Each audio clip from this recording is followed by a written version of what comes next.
Casa Elefante contém conteúdo adulto. Se você não tem idade para falar sobre calças molhadas de excitação, não ouça esse episódio.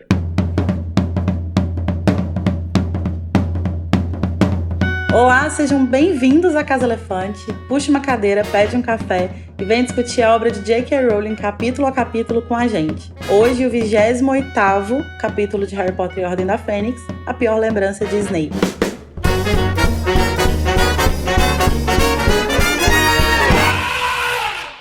Gente, lembra que os nossos episódios sempre levam em consideração todos os acontecimentos de todas as obras que já foram publicadas sobre o mundo bruxo. Então, se você não sabe quem vai vir defender o Snape de cabeça pra baixo, não ouça esse episódio. Eu sou a Larissa Andreoli, que tô com uma abóbora no lugar da cabeça, mas tá tudo bem, já conversei com a Madame Pomfrey, ela vai me ajudar. E eu tô aqui com a Carol Lima, que tá se sentindo um pouco rebelde. Amiga, o que é isso? É o clima de eleição? Sou muito rebelde, tô com a minha gravatinha vermelha aqui, tá? Meu casaquinho, cantando músicas bem linda, de biquíni na neve.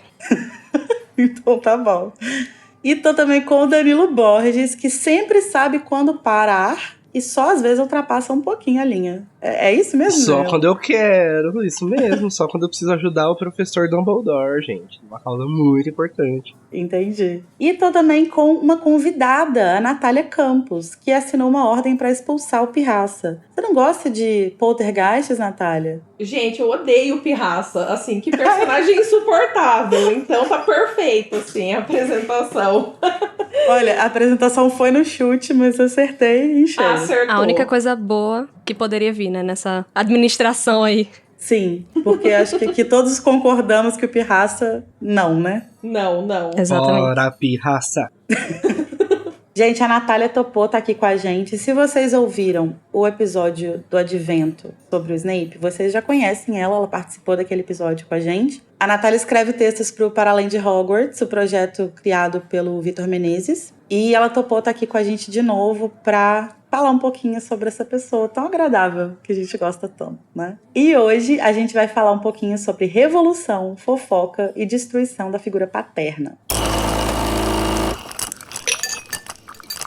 Carol, conta pra gente, quem quiser comentar o episódio, como é que faz? Então, se vocês quiserem, né, comentar o episódio, acrescentar coisas, corrigir a gente e mandar biscoito, muito importante, tá? Mandem biscoitos, vocês podem fazer isso pelo Twitter, pelo Facebook, pelo Instagram, pelo TikTok. E nesses lugares você sempre vai achar a gente como a Casa Elefante, tá? A gente tem um grupo também no Telegram pra bater papo. E um servidor do Discord, onde rola os RPGs, umas conversas. E todo domingo tem a Listen Party babadeira, onde a gente escuta o episódio da semana, tá? E os links pra tudo isso vão estar na descrição do episódio. Muito obrigada, Carol. E lembrando também que quem ainda viver na Mesopotâmia pode mandar um e-mail para casaelefante@animagos.com.br. A gente aceita sinal de fumaça, pombo correio, essas coisas tudo. Bom, mas vamos então ao nosso tradicional duelo de resumos. Essa sessão em que os participantes do episódio tentam resumir em até 30 segundos o capítulo da semana. E o vencedor ganha o direito de trazer o tema que vai iniciar a discussão do episódio. A Natália, fora da discussão, ela topou participar do duelo. Corajosa. Então, eu me livrei disso. Eu não vou ter que participar, eu vou apenas julgar. E agora eu já tô tensa. Já tô tensa, Pois é. né? Não sei se eu realmente escolhi As escolhas certo. foram feitas. Então agora eu vou jogar um dado pra cada um pra ver quem vai escolher a ordem, né? Então o primeiro dado da Carol. Carol tirou 3. O Danilo, 1. E a Natália tirou 5. Então, Natália, você pode escolher a ordem em que os resumos vão ser feitos. Não, então que seja na ordem do número lá. É primeiro, 1, 2 e 3, assim, que saiu, eu fico em segundo. Então, o Danilo começa, Aí eu sou segunda. depois a Carol. Que me Isso. matas, Natália. O que é que você tem contra mim? Mas eu não sabia que é pior ser terceiro. Aí ninguém me avisou. Eu acho, só que é muito pouco 30 segundos, gente. Pra esse capítulo, acontece É de muito tudo pouco. nesse capítulo. Então, Danilo Borges, você vai tentar fazer um resumo de 30 segundos do capítulo A Pior Lembrança de Snape em 3, 2, 1, vai. Tem muito bafafá, muito tititinho Hogwarts. A madrugou e a escola toda já sabe que tava Harry, Marieta, tudo que aconteceu com o Dumbledore. O Fred e o George avisam: Harry, cuidado, a gente tem um negócio pra fazer.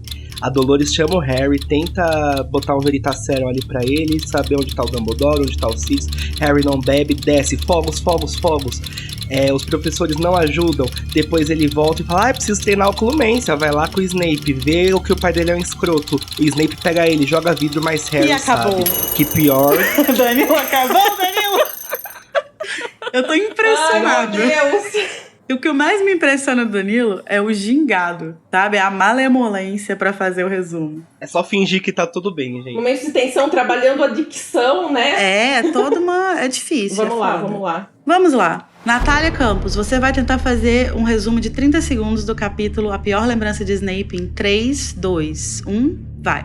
Hogwarts está empolvorosa com as fofocas do confronto que levou à saída de Dumbledore. O trio tá falando mal de Umbridge quando descobrem por Malfoy que a Brigada Inquisitorial foi formada. Fred e George tacam terror na escola para infernizar a vida de Umbridge, tem apoio de todo mundo. Umbridge chama Harry, quer forçá-lo a falar os paradeiros de Dumbledore Sirius. Harry conversa e a babaca com a Cho por causa da Marieta. Todo mundo festeja os atos contra Umbridge. Harry sonha com o Departamento dos Mistérios. Harry, sem ter estudado nada, vai encontrar com o Snape pra aula de oclumência. Malfoy pede pro Snape ajudar a Montag, que foi encontrado desacordado. Harry, curioso, vai na penseira. Acabou! Faltou! Quase, né? Faltou um pouquinho. Mas você falou muita coisa, Respira. Natália, estou chocado. Eu tô chocada. Respira, toma uma água. É locutor de futebol de rádio, gente. A gente tem que incorporar. Mas então agora, Carol, sua vez. Carol Lima, você vai tentar fazer um resumo de 30 segundos do capítulo A Pior Lembrança de Snape em 3, 2, 1, vai. Todo mundo tá espalhando as fofoquinhas de que aconteceu, né? Quando o Dumbledore foi tentar ser preso pelo Ministério. Mas Draco chega querendo tirar ponto de todo mundo. Fred e George avisam, né, que vai ter um negócio aí que eles vão fazer pra prejudicar a nova diretora, né? Aí o Fitz chega e dá um susto em Harry, chama ele pra sala da Umbridge, ela tenta fazer ele tomar Veritaserum, não consegue. Ele não conta sobre nada e precisa ter aula de oclumência com o Snape. Eles são interrompidos por Draco. Acabou. Bom, gente, foi uma batalha impressionante, a verdade é essa. Mas eu acho que não tem jeito, né? Danilo chegou até o final do capítulo. Sim. Bravamente. E chegou com um gingado, com uma malemolência. Aquela experiência de quem já fez até um rap no resumo, né? Você gosta do conteúdo do Animagos e do Casa Elefante e quer garantir que a gente não desapareça? Você pode se tornar um apoiador e financiar o nosso projeto pelo PicPay. Você acessa picpay.me/animagos. Mas você não mora no Brasil? No problem. Agora nós temos também uma opção internacional no Patreon. Agora, para enviar aquela contribuiçãozinha única, sem compromisso, segue o Pix, pix@animagos.com.br. Com todas essas opções ficou ainda mais fácil, hein? Colabora um pouquinho com a gente. A fofoca corre solta em Hogwarts sobre o acontecido na sala do diretor, e Umbridge assume a posição vaga pela fuga de Dumbledore. Os gêmeos Weasley resolvem que não vão mais abaixar a cabeça para autoridade nenhuma e começam a deflagrar o caos na forma de fogos de artifício, enquanto os professores não parecem muito colaborativos com a nova diretora. Ela interroga Harry, mas ele consegue se safar fingindo tomar o chá com Veritaserum. Depois de mais um sonho no Departamento de Mistérios, Harry tem um encontro nada educado com o Cho e vai para a aula de oclumência, que é interrompida por Draco. Sozinho com a penseira de Snape, ele mergulha nas lembranças do professor e descobre que tudo que ouvia dele sobre seu pai era verdade. Gata. Esse capítulo É foda. É hoje que Maroter chora e a mãe não vê. Mas enfim, Danilo Borges, você como vencedor do nosso duelo de resumos, conta pra gente por onde você quer começar a discussão. Então, gente, eu como grande vencedor desse duelo de resumos, assim como de vários outros, gostaria de começar falando sobre um momento maravilhoso, que é o momento Fireworks de Hogwarts. É o momento em que a Katy Perry surge no grande salão e toca essa música no repeat a noite toda. E fala pra você não se sentir um saco de plástico, né? Exato. Porque é o jeito que Harry, armado de Dumbledore, está se sentindo, né? Like a plastic bag. Mas mais do que isso, dessa desobediência civil, né? Dos gêmeos Weasley, eu queria falar dessa militância meio que velada dos professores Eu gosto muito da colaboração dos professores se fazendo de sonso de tipo, ai, Dolores, você poderia me ajudar aqui? Ai, eu não sei se eu tenho autoridade. E eu gosto muito dessa dinâmica deles. Gente, Flitwick Sim. habla muito, né? Eu acho genial isso, porque, tipo assim, eles não podem se voltar contra a Umbridge explicitamente, né? Tipo, entrar num embate mesmo com ela, porque o Dumbledore não tá mais lá, então eles estão, tipo, meio que de mãos atadas, né? E eles precisam garantir que eles, mesmo na ausência do Dumbledore, eles vão estar lá pra proteger os alunos da Umbridge, né? Sim. Então eles sacam esse caminho muito assim, tipo... Muita muito Melipulã, esperto. né? É muito pela Melipulã. Eu vou fazer a sua vida um inferno pelas pequenas coisas, entendeu? Sem bater de frente, Sim. né? Sem bater de frente. E aí, tipo assim, eles não desafiam a Umbridge e eles usam contra ela a própria autoridade dela, né? Tipo assim, já que você é a diretora, é você que tem que resolver esse problema. Mas isso inferniza a vida dela, né? É maravilhoso, eu acho incrível. Sim, eu acho que é uma postura que os professores, eles já vêm adotando desde o começo com a Umbridge, de ter cautela, mas ao mesmo tempo de não abaixar a cabeça. E eu acho que eles precisam continuar lá, lógico, porque o Dumbledore não tá e os alunos e Hogwarts precisa estar segura, né? Não pode ser tomada pelo Ministério. E eu acho que ver um professor agindo dessa forma dá uma segurança pros alunos rebeldes, sabe? Com certeza. Eu acho que eles se sentem... Um apoio. Isso, total. É como se fosse um tapinha nas costas de... Estamos aqui também, hein, galera? Eles usam o sistema, né, contra o próprio sistema e meio que imitam a Umbridge, né, porque ela não chega toda fofa, ela não adora, né, fazer a fofa com frasezinhas, e aí, né, eles aproveitam e devolvem com gosto, né, sendo aquele passivo-agressivo. Total. E jogam total. na cara dela, né, assim, você não quer mandar na escola? Então agora faça, né. Sim. É legal também que nessa parte, né, que quando os gêmeos vão soltar os fogos, eles falam que eles não têm mais limite, né? Eles avisam, ó, os limites acabaram e a gente agora vai tocar o terror. O caos vem aí. E não estamos preocupados em ser expulso. Sim, e eu acho isso muito legal porque na conversa que eles têm, que eles falam isso, eles deixam muito claro, né, que eles não têm mais nenhum interesse na escola e que, enfim, eles estão prontos para fazer a vida de outra forma. E se eles nesse processo eles forem expulsos, tudo bem, desde que eles infernizem a Umbridge no caminho, né? Pra mim, assim, é o auge deles mesmo, esse capítulo e depois, né, os próximos, até eles serem expulsos, é o auge dos gêmeos, né? Eu não sou a maior fã dos gêmeos, eu não gosto muito dessas brincadeiras, pegadinhas assim, né, como ficou claro lá com o Pirraça, mas eu acho que ali, assim, eles foram um momento nessa parte, assim, fantástico. Inclusive, é um dos meus capítulos favoritos, justamente porque junta, né, claro que eu sou fã do Snape, então não tem nem como eu não gostar desse capítulo, mas também por essa parte, assim, dessa revolução que os gêmeos, assim, deflagram em Hogwarts. Isso é uma coisa que a gente tem conversado no podcast, né? Porque, na verdade, eu acho que ninguém aqui é fã dos gêmeos. Acho que ninguém que gosta muito deles. Mas eles vêm, desde o final do Cálice, eles vêm crescendo muito. Porque eu acho que as coisas vão se tornando um pouco mais sérias. E isso reflete também na forma como eles vão usar esse conhecimento que eles têm, né? Porque eles são muito inteligentes, eles sacam muito de magia. Só que eles usavam pra infernizar os outros. E aí, de repente, acende uma luzinha e fala, mas e se a gente infernizar quem tá oprimindo a gente aqui? E isso é muito legal, isso é um crescimento muito massa, assim, pra eles. E que vai se refletir nos próximos livros, né? Quando eles vão criar coisas, e até aquela propaganda que eles fazem do You Know Pooh, né? Que é... Sim. Eu não lembro como que é a tradução, como que ficou a tradução, mas que, tipo assim, que eles brincam, eles usam todo esse talento deles para lidar com essa opressão que está crescendo na sociedade bruxa e, ao mesmo tempo, oferecer para as pessoas não só algumas armas, mas também, tipo, um alívio, né? Tipo, no meio desse caos, no meio dessa tragédia toda que tá acontecendo. Sim, um escape, né? Algum motivo para rir. E eu gosto muito também que eles são muito ovacionados por isso lá no Salão da Grifinória, coisa que talvez não aconteceria na Sonserina, né, gente? Certamente. E até a Hermione, né, apoiou 100%, né, a ação dos gêmeos. Sim. Ela que sempre era aquela pessoa que meio que queria falar, não é bem assim, fazer essas pegadinhas, né, contra os outros alunos. E aí até ela ficou, assim, animada e deu total apoio. Foi inspirada, né? Ela se sente inspirada pela rebeldia. Fala, nossa, hoje eu tô muito rebelde, não vou fazer dever. Vamos estudar amanhã no feriado.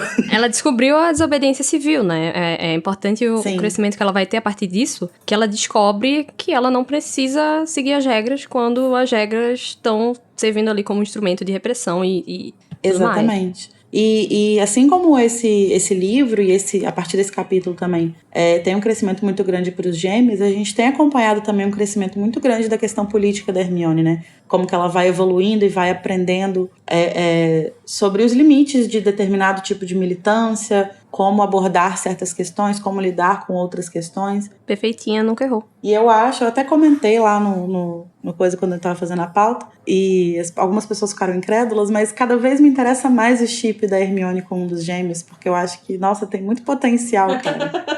Amada. Muito potencial, sabe? Nossa, acho que ia ser Mas muito com os divertido. dois? Não, pode ser. Quem quiser os dois, tudo bem. Mas, assim, um deles que seja, sabe? Mas esse conflito que existe entre a Hermione, que é uma pessoa extremamente politizada, mas que, ao mesmo tempo, joga muito pelas regras, e os gêmeos que talvez não sejam exatamente politizados, num sentido mais estrito da palavra, mas que carregam essa veia da rebeldia, assim, né? Então, tipo, quando junta isso, eu acho que tem muito potencial. Uhum. Hermione defenderia a vidraça de banco? Eu acho que não. Fica a pergunta. Depende do contexto, acho. Assim, depende da Hermione, de que livro. Talvez ela não quebrasse. Eu acho que no Mas- no quinto livro ela já não defenderia. Porque ela mesmo que pensou em formar a armada, né? De Dumbledore, que já é verdade. Não totalmente defenderia, fora. não, gente. É verdade. Então, A Hermione dos primeiros livros defenderia. Falaria que não é bem assim. Não é assim que a gente lida com as coisas. Mas a Hermione aqui, ela já tá em outra vibe. com certeza. Mas, gente, essa questão que a gente comentou aqui por alto sobre tipos de manifestação violenta, etc. Defender vidraça de banco ou não defender vidraça de Vidraça de branco. De branco também. Eu amo que funciona também. Funciona. A gente vai discutir melhor sobre isso no aguardadíssimo capítulo da história do Grope.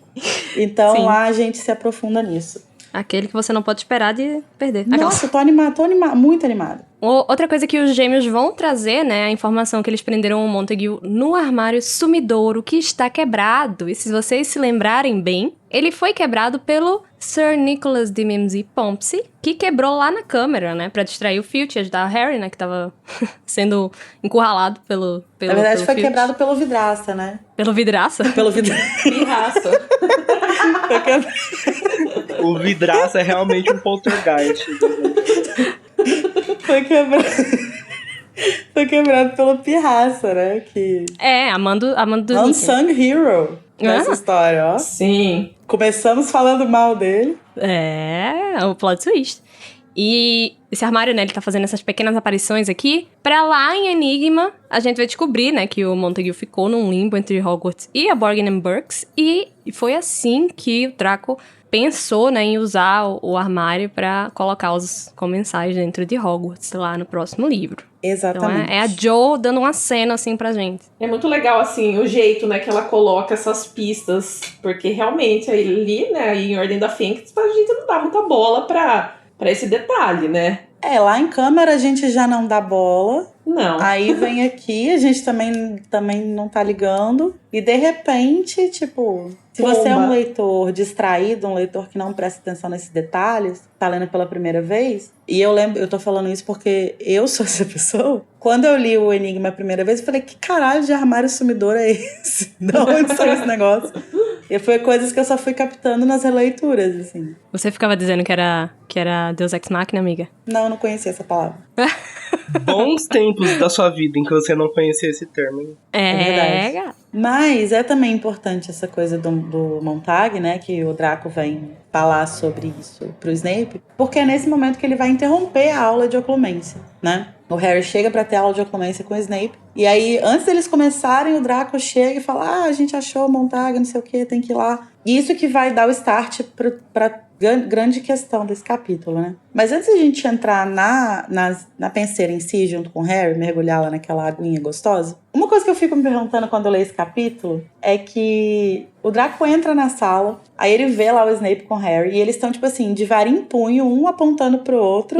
Sim. E aí o Snape fala assim, não, ele tá tendo reforço de poções. Não é possível que o Draco comprou essa desculpa, sabe? Porque cadê o caldeirão? Não tem um caldeirão nessa merda, sabe? Não tem um ingrediente na mesa. O que eles estão fazendo com as varinhas? Mas eu acho que ele fica tão animado com a possibilidade de ter uma coisa pra zoar o Harry, que ele nem se atenta pra esse detalhe, assim, sabe? Sim, sim. Ele só tá pensando em espalhar a fofoca. Ele faz o que ele faz de melhor, né? Que é não pensar. É verdade. Que é ser um bully incompetente, né? Ser um tapado. E, inclusive, esse capítulo, né? Se a gente acha que não dá pra achar o Malfoy mais insuportável, a gente descobre que sempre dá, né? Nossa, sempre dá.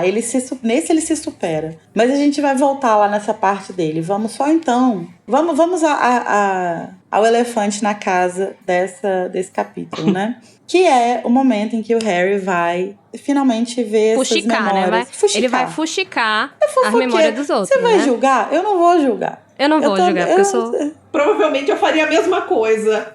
É errado. Sabe? É errado, mas assim, né? A tentação é muito grande. Mas nós somos humanos, nós somos imperfeitos, sabe? Então ele infelizmente foi vítima daquela máxima, né? De que quem procura acha, ele vai achar coisa que ele não vai gostar. Foi procurar o quê? Sarna pra se coçar. Foi. Mas né? É bem interessante aqui que o que vai chamar a atenção dele, né? Pra a penseira, tal qual um corvo... ele vai ser chamado a atenção pela luz, né? Que sai da penseira. Tal como a mariposa que entra na sua casa no meio da noite. Ótimo, que nem um pernilongo na luz. E essa luz vai lembrar, né, a que ele viu no último sonho, né, onde ele estava lá no Departamento de Mistérios, das profecias, né? E essa semelhança possivelmente vem do uso das memórias dentro das bolinhas de vidro lá, né, que estão lá guardadas. Que são a memória de quem... De quem viu, né? De quem viu a profecia ser feita. É. Uma coisa que eu fiquei pensando é que é muito provável que as penseiras sejam estudadas, né, do Departamento de Mistérios também, assim, em algum lugar. Com certeza. Ela até no Pottermore, se eu não me engano, no Wizarding World, né, tinha dizendo, né, que as penseiras são uma coisa meio obscura, assim, nem todo mundo usa, nem todo mundo sabe usar, super faz sentido. E elas não são muito comuns, né, elas são... sempre existe toda uma lenda em torno delas e tal. Sim, de como que elas surgem. Eu não sei exatamente, eu acho que não existe nenhuma informação acerca disso, assim, se você pode fabricar penseiras, se você pode criar penseiras. Ou... até a de Hogwarts foi achada lá. Existe essa lenda, né, de que ela foi encontrada. Então, assim, é bem... Isso. E nesse sentido, ela até é meio similar ao arco lá, né, do Departamento de Mistérios, que também ninguém sabe de nada, parece que foi construído ali ao redor dele. Sim. E é isso, sabe? Ao mesmo tempo, a penseira como recurso narrativo da Rowling é muito interessante, né? Porque é uma forma dela mostrar flashbacks ou trazer um outro narrador, assim, né? Trazer outras narrativas, assim, mas de um jeito bem orgânico pra história, né? Que a gente segue o Harry, mas achei que é incrível, assim, como ela usa a penseira pra trazer essas outras cenas, assim, esses outros eventos, como no caso aí da pior memória do Snape. Sim, e ela é muito boa nesses recursos, assim, né? Eu acho que ela quando ela usa o diário no segundo livro, sim, em que o Harry vai ter acesso lá à coisa que o Riddle tá mostrando pra ele. Mas depois que ela criou o mecanismo da penseira, ela achou... Foi o santo graal dela ali, né? Ela achou aquilo ali e, cara, é perfeito. Porque é isso que você falou, Natália. Tipo, você insere de forma orgânica na narrativa o que poderia ser um flashback, mas que não caberia um flashback. Em que contexto o Harry acessaria as memórias do Snape, sabe? Como que ele faria isso? Não faria o menor sentido. A penseira foi se redimindo pelo vira-tempo, né? Então, nem tudo funciona, né? Mas assim, quando funciona, é maravilhoso. É interessante que o Harry, ele vai fazer essa intrusão nos pensamentos de Snape justamente, né, nesse momento de fuga dele, que ele tá querendo sair dali, né? Num momento horrível, e ele, além da curiosidade, né, que matou o gato, ele vai tentar fugir, mergulhar na penseira, e é nessa vibe também que ele vai fazer isso lá em Relíquias, né? Com as memórias de Snape também, é meio que uma rima, né? Que a gente Sim, encontra. e tipo, aqui ele tá nervoso com a discussão que ele teve com a Cho, ele tá puto porque o Draco viu ele no reforço, né, entre aspas, de poções e tal. E lá nas relíquias ele tá indo pra lá porque ele acabou de ver que um monte de gente morreu, né? Ele acabou de ver que o Lupin morreu, a Tonks morreu, o Fred. Então ele vai tentar, nessas duas situações, ele tá fugindo. E fala isso na narrativa, né? Que ele não queria estar nos pensamentos dele. Então ele vai olhar o de outra pessoa. Fofocar. Quando você tá deprimido, qual que é a melhor cura? Falar mal de alguém? Aquelas... Procurar o problema dos outros, né? É isso, uma fofoca bem contada na hora que você precisa. Nossa, é um ânimo, uma injeção de ânimo. Como se ele fosse ouvir um picolé de limão pra ver que tem gente pior que isso, nossa! É isso. É isso mesmo. É Só isso. que atuado. E é interessante também que a Rowling escolhe fazer esses flashbacks do ponto de vista do Snape, né? Porque normalmente a gente vê tudo pelo olhar do Harry. E as outras vezes, né? Tanto agora aí na Ordem da Fênix e depois, né? No último livro, também nós vamos ver pelo olhar do Snape. E poucos personagens têm esse privilégio, né? É porque, assim, a penseira, ela é explicada tanto dentro da narrativa quanto nos textos fora dos livros, né? Ela é explicada como um mecanismo que oferece imparcialidade, né? É o mais imparcial que você pode chegar de ver uma memória de alguém. E eu acho que isso é muito importante quando a gente está falando do Snape. Porque a gente tem que poder olhar para essa memória aqui, por exemplo, e falar, isso aqui não é ele sendo tendencioso porque ele não gosta do Tiago. A gente tem que poder olhar, sabendo que aquilo ali é real, né? Sem nenhuma agenda, né? Por Sim. trás. E, ao mesmo tempo, ele é o personagem que mais vai ter uma quebra, assim, sobre tudo que a gente acha sobre ele, tudo que a gente acredita. E por isso é muito importante também pra gente acreditar nesse shift das coisas, sabe? Exatamente. Esse é um momento muito importante, assim, da história, né? Da trajetória do Snape, porque até então, né, a gente teve a revelação no quarto livro, no Cálice de Fogo, de que ele tinha sido o comensal da morte, mas ponto, né? Não sabemos muito mais além disso. E até então, eu acho que quebra mesmo muitas das expectativas que se tinha sobre o Snape, quando a gente olha pra ele jovem e vê que alguém que sofria bullying, né? Não talvez um Malfoy, mas enfim. Então, acho que traz muitos detalhes, assim, né? Dá um peso muito maior pro personagem esse capítulo. Eu acho que a construção do Snape ao longo dos livros, ela sempre, em todos os livros, tem algum arco que vamos desconfiar do Snape, e aí você desconfia dele por um tempo e de repente você fala, opa, não, peraí, ele não estava fazendo tal coisa. Ele pode ser um bosta, mas ele não estava tentando matar o Harry. Então, todos os livros têm isso, assim. E o arco do quarto livro, ele não se conclui, né? Porque, no fim das contas, você descobre que... Você não descobre, tipo, que ele estava tentando salvar o Harry, você descobre que ele era um comensal. Então, isso não é um ponto positivo pra ele. Então, fica uma coisa meio no ar. E aqui, o que a gente vai começar a ver é isso que a Natália falou, né? De uma desconstrução que a gente tem de uma imagem que foi criada pelo próprio Dumbledore lá no primeiro livro, quando ele fala que a rixa entre o Snape e o Tiago era como se fosse a rixa do Harry com o Malfoy. Porque, obviamente, o Harry se coloca no lugar do Tiago e imagina que o Snape era o Malfoy. E aqui isso vai começar a ser quebrado, né? É o maior plot twist esse. O maior plot twist, né? Quando você vê que era o contrário. Isso é incrível. E uma coisa que eu acho muito interessante é que... Eu não sei se vocês já passaram pela experiência de pegar, tipo... Não sei se vocês têm o hábito de ler fanfic também, né? Mas assim, quando você hoje, tendo já lido os livros e sabendo todo o passado do Snape, quando você pega uma fanfic que foi escrita antes do 6º livro, ou seja, antes de você descobrir que ele era mestiço, e antes do 7º livro descobrir tudo o mais que a gente descobre sobre ele, as fanfics retratavam ele como um membro de uma família poderosa. Sim, é verdade. Sabe? Puro sangue. Puro sangue, tradicional, mesmo que não tivesse lá o nome nas 28, né, essas coisas, mas eles tratam ele como se ele fosse da aristocracia bruxa. E aqui é muito importante, porque a gente tá, em cada aula de poção que o Harry dá uma brechinha ali e vê alguma coisa, ele vai desconstruindo um pouco disso. Então a gente já sabe que o Snape, tipo, não era de uma família rica. A gente já sabe que ele não era é o Malfoy. Então a gente vai desconstruindo aos poucos essas coisas pra chegar lá no final, né? E ter o grande plot twist dele. E a gente vai descobrir agora quem era o Malfoy, né? Gata. Mas o Snape, ele é descrito, né? A primeira descrição que a gente tem dele quando o Harry olha pra ele lá nas memórias, ele é descrito como tendo um ar pálido e estiolado como uma planta mantida no escuro. E eu acho isso muito triste. Estiolado, né Lia?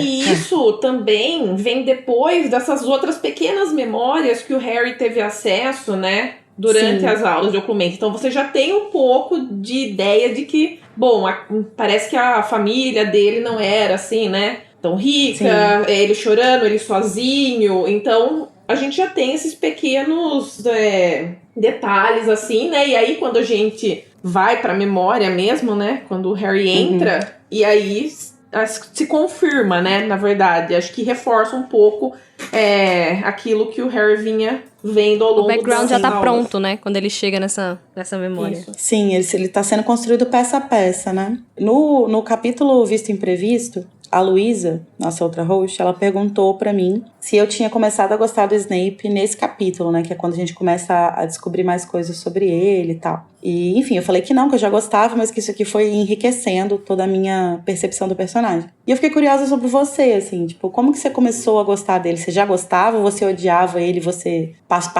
passou por aquela grande mudança na onda, né, de fãs, assim, tipo, caralho, ele era bom. Não, então, eu já gostava do Snape antes. Na verdade, eu acho que não sei se foi eu li, né, do primeiro livro ao quarto seguido. Então, às vezes fica difícil, assim, separar exatamente o momento. Mas, pra mim, o momento, assim, que eu me interessei pelo personagem de Snape é quando eu descobri no final do primeiro livro que ele não era o vilão. Então, não sei por que isso me acendeu uma luz, assim. Pensei, bom, tem alguma coisa aí que parece ser interessante, né? Tem algum potencial nesse personagem. Sim. E aí no terceiro, toda aquela rivalidade, mas essa questão da rivalidade, assim, não era o que mais me chamava a atenção com os marotos, mas com certeza, quando eu descobri que ele era comensal da morte, isso me fascinou. Porque eu tenho a tendência de gostar de anti-heróis ou de personagens, assim, que são um pouco ambíguos, né? Então, pra mim, o Snape, quando eu descubro ali que ele era um comensal da morte, já fez com que ele ficasse muito mais interessante, né? E aí eu passei esses 3 anos, né, do final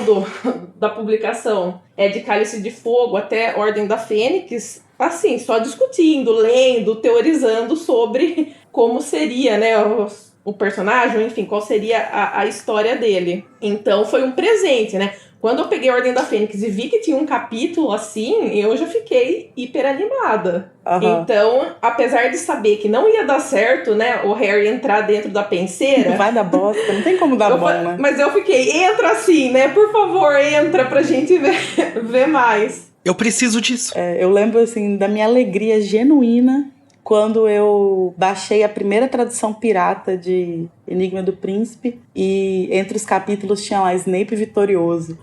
Caralho! É isso, é esse capítulo que eu quero. E nem é grandes coisas, né? É só ele sendo professor de defesa, mas assim, só de ver o título desse capítulo eu já fiquei tão animado. Não, mas quando começa, né, e você sabe que começa, né, o livro com ele também, já tendo um capítulo só dele. E aí, tipo, eu vi que tinha o capítulo com o nome dele, fiquei animada, aí cheguei no Spinner's End, opa, peraí, mas não era isso que eu tava esperando? Não tinha o nome dele aqui, mas eu ganhei esse presente aqui, de repente.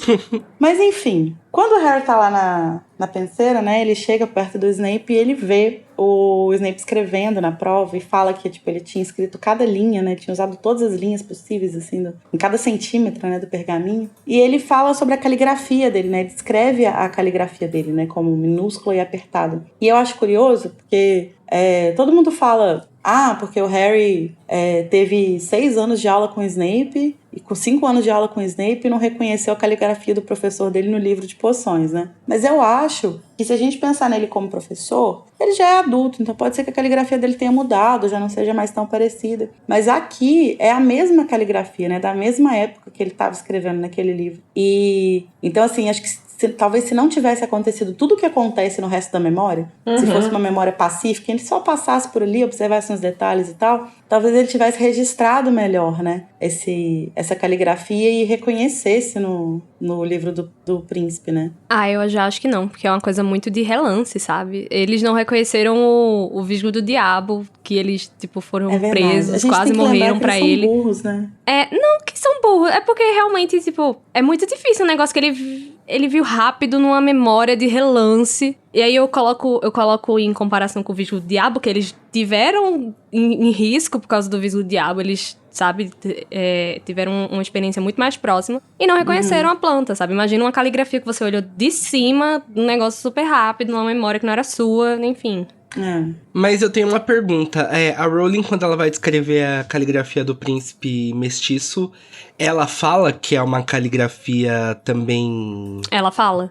Minúscula e apertada? Ela fala que é um garrancho, que é até difícil de ler, inclusive. Eu não lembro se ela fala exatamente minúscula e apertada, mas ela descreve muito, de um jeito muito parecido. Que isso serve mais pro leitor, acho, acompanhar, né, e tentar descobrir. Acho que sim. Sim, mas se eu não me engano, ela descreve sim, como sendo muito pequena letra, bem, tipo, difícil de ler, porque era tudo agarrado. E eu acho que mais do que a letra, eu acho que talvez a forma como ele escreve, né, que aqui ele tá ocupando cada espaço do pergaminho. Sim. E no livro é a mesma coisa, fala né? que ele ocupa toda a margem, né, tipo, que até difícil de ler o que tá impresso, porque ele escreve em cada espaço em branco que tinha, assim. Doido, né, coitado? Doido. Turbado. meu mozão. Mas o Harry não vê só o mini mozão, né? Ele vê mais alguém. Quem que ele vê, Danilo? O Harry, quando ele chega lá, né? Ele pensa, uma lembrança do Snape, vamos encontrar com o Snape. Mas ele se depara com um garoto de cabelos muito bagunçados. Um olhar descontraído. Ele mesmo. O agradabilíssimo Tiago Potter tá lá fazendo a sua provinha, né? Aí ele vê que o Tiago tá olhando ali pra trás, é quando olha quem que tá. Um garoto muito bonito, né? Que o Harry toda vez que... Bonitão. Boa praça. O Harry, se fosse de outra timeline, ele com certeza ia ter um crush no Sirius. Ele ia chegar pro Rony e perguntar, nossa, vocês não sabem o gostoso que eu vi na penseira. Se ele não soubesse que era o Sirius. Sim. Vamos procurar quem é. Será que é o pai de um aluno? Será que ele virou um daddy gostoso? O seu, né, Harry? Ele também vai encontrar ali alguém mais pálido, né? Que é quem que sempre tá com a cara de doente? Quem sempre tá palidinho ali, com a carinha de pressão baixa? Temos Lupin. Carente que vai ficar tonto se levantar. A carinha de que vai ter tontura se levantar muito rápido. Lupin. E além dele, se estão os três, também tá o Rabicho, né? Mas uma coisa muito interessante é que é a primeira vez que o Harry vê o pai dele adolescente, né? Sim. Assim, o Harry, ele ouve a vida toda. Olha, você tem os olhos da sua mãe, mas você é a cara do seu pai. Cuspido escarrado. E eu acho que o Harry tem uma experiência que ninguém mais vai ter, que é ver o próprio pai adolescente. Sim. Né? O que talvez seja muito bom, talvez, tal qual o Harry, a gente não gostaria de ver nossos pais adolescentes. Verdade. Mas eu queria notar que, além da vez do espelho de Ogessed, né, quando o Harry vê o Tiago e a Lilian, eu acho que esse é o segundo encontro de fato do Harry com o pai dele e, consequentemente, do Harry com ele mesmo, né? O primeiro é lá em Prisioneiro de Azkaban, né? Quando ele... Conjuro o patrono. Conjuro o patrono, que é o momento Rei Leão, né? He lives in you, ea, he lives in me. Que ele olha e vê o Tiago e vê ele, é lindo, maravilhoso, quando... Ai, gente, eu me arrepio todo. Quando chega o patrono e o Harry fala, pontas, ai. Esse capítulo é maravilhoso. Mas arrepiando com o maroto, Danilo? Tá usando não, é só nesse momento. Você tá metida com isso, Morena? Mas... O Harry agora ele vai vai ver o pai dele em outra situação, né? Então eu acho que é interessante. De Tiago não, e ele vê o pai dele com a idade dele, né? Sim. E ele fala, tipo assim, se ele levantasse, eles seriam quase a mesma altura. Exato. E, tipo, a mão poderia ser a mesma mão. Sim, isso é uma experiência muito doida. Mas na verdade também é a primeira vez que ele viu... Genética, né, gata? Vê o pai por ele mesmo, né? Pelo próprio pai. Porque ele só ouviu histórias sendo contadas, né? Pelos amigos do pai. Então, esse que é o perigo. Exato. Então ali também é o primeiro momento. Porque aí você vê a coisa sem filtro, aí meu filho. É, gata. E eu acho que é muito interessante isso, porque o Harry, quando ele vê o pai dele pela primeira vez, isso ajuda muito ele até a produzir o patrono. E agora o Harry jamais conseguiria produzir um patrono depois que vê o pai dele agora. Nossa, E eu jamais. acho que isso faz ele desacreditar muito do pai e desacreditar dele também, sabe? Eu acho que o Harry, ele é desacreditado, ele se desacredita em muitos momentos. Nesse livro, principalmente, é o momento que ele tem muitas dúvidas sobre ele mesmo. E eu acho que ele vê a pessoa que tem um sangue que corre ali nas veias dele fazendo algo que ele considera tão errado. E aí ele não percebe que ele considera tão errado é um bom sinal, né? Porque ele tá muito chocado. Sim, é porque ele ainda tá no choque que ele se espelhava no pai dele, né? Exato, é perturbador, porque ele vai questionar. É quase como quando ele pergunta se ele não é parecido com o Voldemort, sabe? Nas devidas proporções. Porque, querendo ou não, é algo que tá dentro dele também, né? E isso é muito interessante. A quebra que o Harry faz da imagem dele por quebrar a imagem do pai. E, ao mesmo tempo, é legal que a imagem vai sendo quebrada aos poucos também. Claro que ali, né, quando eles atacam o Snape, é um momento mais chocante. Mas já antes deles falarem qualquer coisa com o Snape, ele já tava achando meio estranho, né? A forma como o pai dele tá agindo, né? Bagunçando o cabelo, sendo já bem escroto, né? Sim, e aí tem uma hora que ele fala assim, nossa, mas se ele tava incomodado, por que ele não mandou alguém parar, sabe? Tipo... Sim, não, e ele meio sentindo vergonha, né, um pouco ali do Thiago, de como ele tava agindo. Total, é cringe, né? É cringe. Cringe. Não, e pra corroborar o que eu falei antes, né, que, assim, a gente querer que ele reconheça a caligrafia de Snape por essa memória aqui é complicado, porque ele vê o pai rabiscando as iniciais da mãe num negócio no canto de uma folha e ele não reconhece. E quiçá a caligrafia do príncipe, sabe? É verdade. Vamos dar essa colher de chá pro Harry. Que é também o tamanho da profundidade da complexidade emocional dele com a Cho. Inclusive, nessa cena, acontece uma coisa engraçada, curiosa, que a gente tem menção a um personagem chamado Stebbins, que ele provavelmente tem parentesco com um aluno que o Snape vai pegar fazendo sacanagem no baile de inverno lá no ano passado. Que delícia! A Rowling, ela fica reaproveitando nomes, né? Se eu não me engano, é ótimo. O Igor até apontou na pauta que em Animais Fantásticos, o Auror que persegue o Newt em Londres, ele chama Stebbins. Então a Rowling realmente fez os 3 R's com esse nome aí, né? Ela só não reduziu, né? Esse foi o que não deu pra fazer. Mas a gente tava falando sobre como o Harry tem esse incômodo, né, com a postura do pai e tal, com as coisas que vão incomodando ele, vão se empilhando ali, né, até chegar nessa quebra final. Mas uma coisa que ele não aponta, mas que eu acho muito marcante nesse momento, assim, nesse diálogo rápido que eles têm ali, é como que eles falam sobre a licantropia do Lupin, né, como uma forma... Eles falam de um jeito muito descuidado. Tipo, como se nada, né? É o que me chama a atenção. Tipo, muito irresponsável. Como piada. É uma piadinha, é uma coisa engraçada, é uma piada interna deles, assim, sabe? O que eu acho que é complicado é que teu amigo tá todo cagado, parecendo que ele vai desmaiar a qualquer momento, cara de doente, e tu, queria que chegasse em lua cheia, porra! Exatamente, sabe? E o jeito como eles tratam o Rabicho também, sabe? Que fica... A gente já sabia que a dinâmica deles era uma dinâmica em que os três... Que, assim, o Sirius e o Thiago estavam em um patamar, o Lupin um pouquinho abaixo e o Rabicho lá no final, né? Era a mosca do cocô do cavalo bandido. Tipo, ver isso ao vivo é muito difícil a gente ter empatia pelo Rabicho. Mas... eu acho que você tem algum lugar que dá pra ter aqui, sabe? Porque você fala, cara, ele tá ali, tipo, todo feliz que tá com os amigos e tá, tipo, aplaudindo o amigo dele que tá pegando pomo, não sei o quê, mas isso é muito gracinha. É cringe demais, mas, tipo assim, ele tá lá.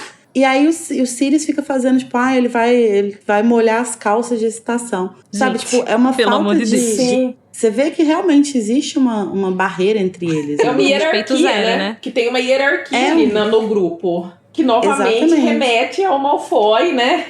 Ao Crabbe, ao Goyle, né? Que não é exatamente o trio, né? não é como Harry, Sim. Rony, Hermione, enfim, agem. Então, realmente, acho que é bem interessante como ela mostra essa dinâmica da amizade, né, dos marotos. Uhum. Como eles fazem a piada, né, da licantropia. Sim. Acho que mostra também que pra eles era mais uma questão de aventura. Não que eles não se importassem com o Lupin, mas eles não estavam, talvez, pensando todo aquele sofrimento, né, que era pro Lupin, toda aquela ansiedade que gerava pra ele, né. Porque eles estavam pensando mais em como eles se divertiam com aquilo. Eu fico pensando, assim, se a condição do Lupin fosse alguma outra coisa que não oferecesse pra eles esse potencial de aventura, se ele tivesse só uma doença que, tipo, prejudicasse a vida dele e tal, será que eles teriam acolhido ele da mesma forma, Ele não sabe? tava nem no grupinho, gata. Pois é. Então, acho que é até o que a Natália falou, tipo, não que eles não se importassem com ele, não que eles não gostem dele, porque eu acho que existe realmente uma amizade genuína entre eles. Mas até certo ponto, né? Porque, assim, a gente vai descobrir que eles não... A gente sabe que no terceiro livro, né, o Sirius fala que eles não contaram pro Lupin porque desconfiaram que ele poderia ser o espião, assim. Só porque ele era lobisomem. Ao ponto de que ele né? não vai se levantar contra essa injustiça que ele acha injusta, porque ele tem medo de ser abandonado. Sim, isso é uma coisa eu acho muito dolorosa também nesse capítulo, porque eu acho que tem esse lado, sabe, de que ele tá incomodado, ele tá visivelmente incomodado, mas ele não se... Apesar do Sirius falar, né, quando o Harry vai confrontar o Sirius e o Lupin sobre isso... Ele não se impõe, né? Mas o Sirius fala, tipo assim, às vezes você fazia a gente ficar com vergonha, você dava umas broncas na gente. Mas claramente não era sempre. Uhum. E por que ele não fazia isso? Porque ele tinha medo de ser largado, Sim. né? De tipo, vou me levantar contra esses dois e eles não vão mais querer falar comigo. E é até legal fazer essa comparação com a Hermione, né? Que ela nunca teve receio de falar o que ela pensa pro Harry, sim, pro Rony, de né? brigar, De chamar de ficar atenção. sem falar e foda-se e tal. Gente, mas... o próprio Neville, no primeiro ano, foi brigar com eles. Sim, exato. Nossa, sim, né? O reizinho. E ali não, né? Não tinha essa abertura, né? Tinha até, talvez um certo medo, e é um pouco, acho que fala do Rabicho isso, né? De que aquele que tá junto com os bullies pra não sofrer bullying, né? E uma coisa que eu acho interessante também de pensar sobre isso aqui especificamente, né? Sobre essa postura do Lupin nesse momento, é que além desse fato, desse medo que ele deve ter de ser ostracizado, né, pelos amigos e perder essa amizade que ele nunca achou que ia ter, ele ainda, além disso, ele tá numa situação complicada com o próprio Snape, né? Porque isso aqui acontece depois daquela pegadinha, né? Da prank lá que eles... E o Snape descobre que o Lupin é lobisomem. Então aqui ele tá meio que entre a cruz e a espada. Tipo assim, eu posso levantar e defender o Snape e perder os meus amigos. Eu posso ficar quieto e o Snape, tipo, soltar alguma coisa pra cima de mim. E aí eu acho que depois que rola a coisa da Lily ainda, que tipo, a Lily vai lá, defende, o Snape ofende ela, eu acho que aí que ele fica mais aí, assim, sabe? Tipo assim, não, eu vou ficar quieto mesmo, porque ele falou isso pra ela. Imagina o que ele vai falar sobre mim, sabe? Mas, gente, eu tenho uma coisa a falar. Longe de mim defender os marotos, jamais. Diz ele querendo defender os marotos. Eu acho assim que... Eu acho um pouco problemática a relação deles com o Rabicho, de fato. Mas, às vezes, eu seria a pessoa que ia falar, gente, Rabicho vai molhar as calças, assim. Não sei. Sou um amigo tóxico? Talvez. Mas eu acho que essa relação, apesar de ser um pouquinho problemática, ela, no caso da licantropia do Lupin, ela é mais descontraída, sabe? Parece que eles usam isso meio que pra normalizar a situação do Lupin, sabe? Não simplesmente pra zombar dele. Por mais que isso possa causar uma certa ansiedade no Lupin, ele não venha a falar por ter medo de uma repressão, eu acho que não existe uma má intenção, acho que é mais uma zoeira, assim como eles se zoariam por qualquer outra coisa, sabe? Eu acho que isso ajuda o Lupin a se sentir parte do grupo, porque o Lupin, inclusive, ele reage super de forma engraçadinha lá, quando ele fala, o lobisomem está sentado na cadeira, ele se chama Lupin, ele sou eu. Não, mas então, eu entendo isso, eu não acho que existe uma maldade. Também não parece, né? Eu não acho que eles estão É. zombando o Lupin. Eu só acho que eles não percebem, assim, pra eles que não estão vivendo aquilo, né? é mais fácil, né, deles brincarem e falar assim, tô esperando que chegue logo a lua cheia, do que pro Lupin que tá passando por todo aquele processo, né, que envolve um sofrimento. Mas eu acho que eles estão zombando. Sim, mas me parece muito mais uma coisa que eles... Eu sinto, por exemplo, que eles falariam isso cotidianamente, sabe? Inclusive o Lupin. Tipo, a lua cheia tá chegando, hein? E eu acho que é muito num limiar da amizade quando você se expõe pros amigos, seus amigos sabem suas fragilidades e um zomba um pouco com a fragilidade do outro. E isso realmente pode passar do limite às vezes, mas acho que tudo depende do limite que você impõe. E realmente, o Lupin às vezes pode ser a pessoa que não consegue impor limites, mas me parece muito uma amizade saudável, sabe? Pelo menos com a parte não em relação ao Rabicho, que aí eu acho que realmente eles cagam muito pro Rabicho. Eu acho que nesse caso do Lupin, eu acho que é isso que você falou. Tipo assim, é uma intimidade, né? Que só uma amizade verdadeira, tipo, oferece. Mas que é isso, ela caminha numa corda bamba. E aí eu acho que isso aqui, tipo, essa fala que acontece aqui do Sirius, que ele fala, queria que fosse lua cheia, não sei o quê. Eu acho que ela é insensível.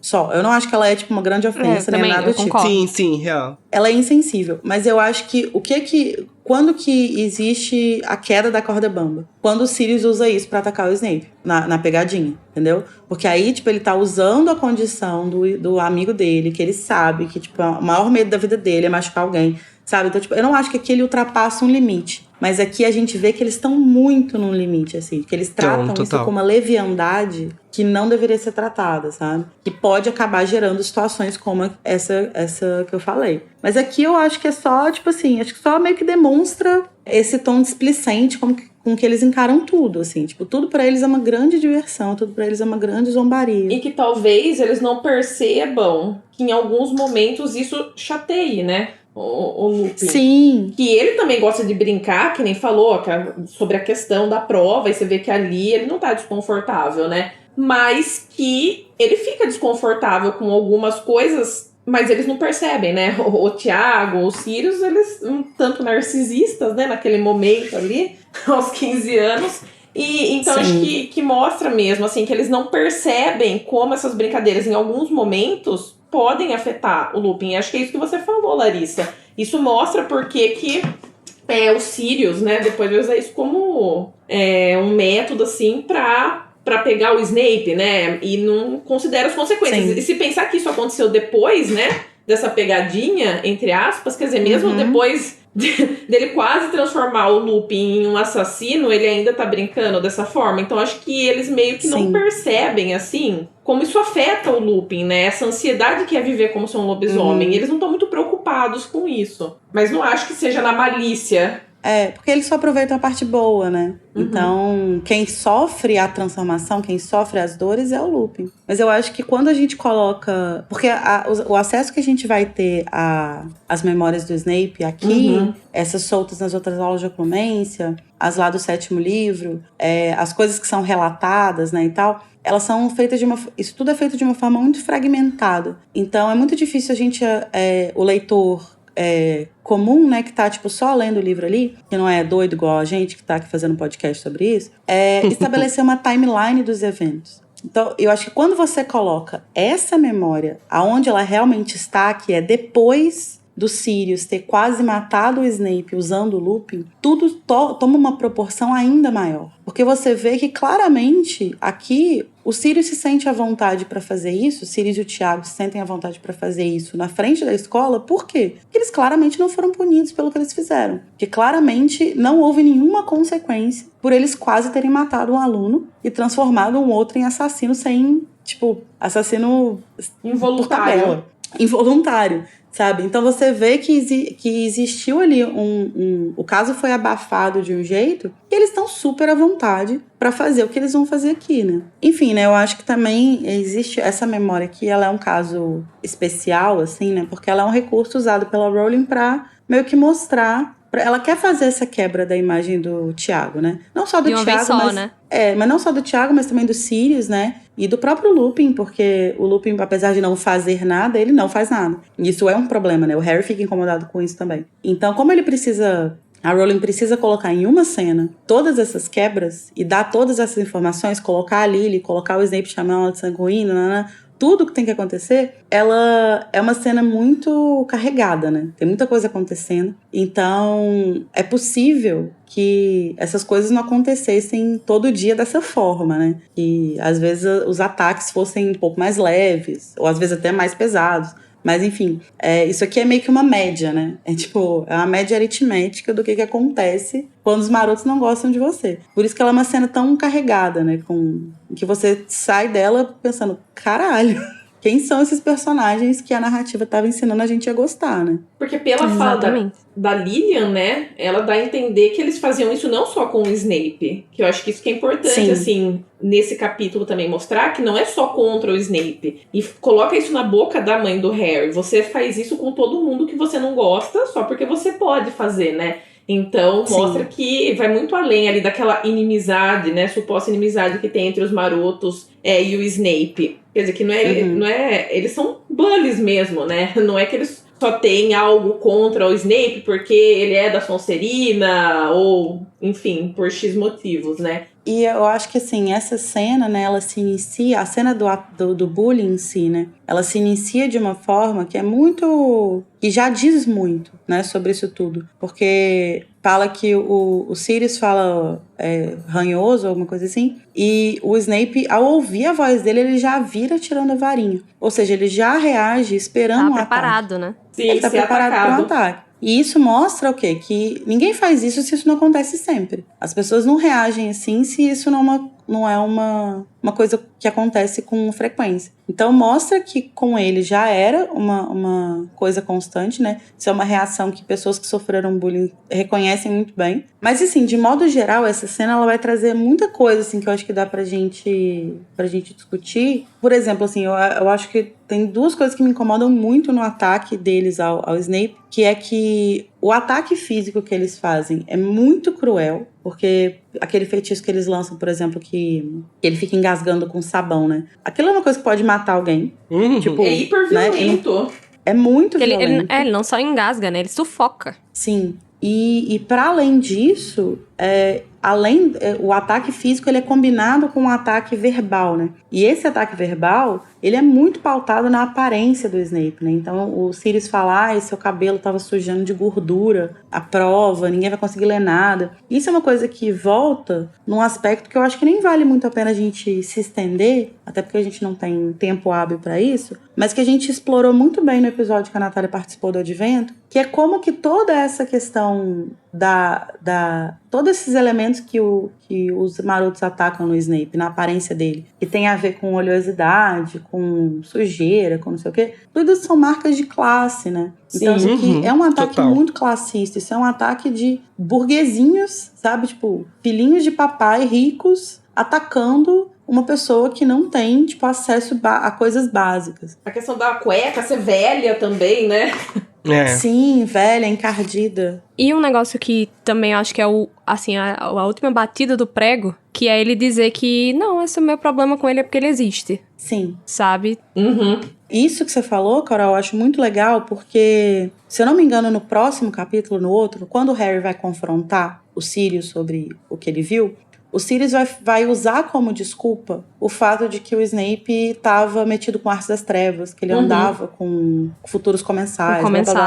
E beleza, nada disso é mentira. Mas aqui é o Tiago que diz com todas as palavras que o problema dele com o Snape é que o Snape existe. E o problema é que ele existe e carrega muita coisa. Porque pode ser, porque ele existe e ele é metido com artes das trevas. Porque ele existe e ele é fascista. Ou pode ser porque ele existe e ele é um pobretão que me incomoda. Então é uma carga muito pesada nisso aqui. E ao mesmo tempo, é engraçado que o Sirius usa essa desculpa, né, de que ele estava metido com artes das trevas, mas no quarto livro, quando o Harry fala, né, parece que o Snape era comensal, né, tinha marca, ele fala assim, eu não acredito que ele seja, né, comensal. Então é até ambíguo. Quer dizer, se ele achava que estava tão metido nas artes das trevas naquele momento, por que essa estranheza de que ele teria se tornado um comensal, né? eu acho que eles meio que usam isso como uma desculpa, né? Talvez até pra tentar limpar um pouco da imagem do Com pai certeza. com o Harry e tal, Com mas que no certeza. fim das contas... Porque eles não têm justificativa ali, né?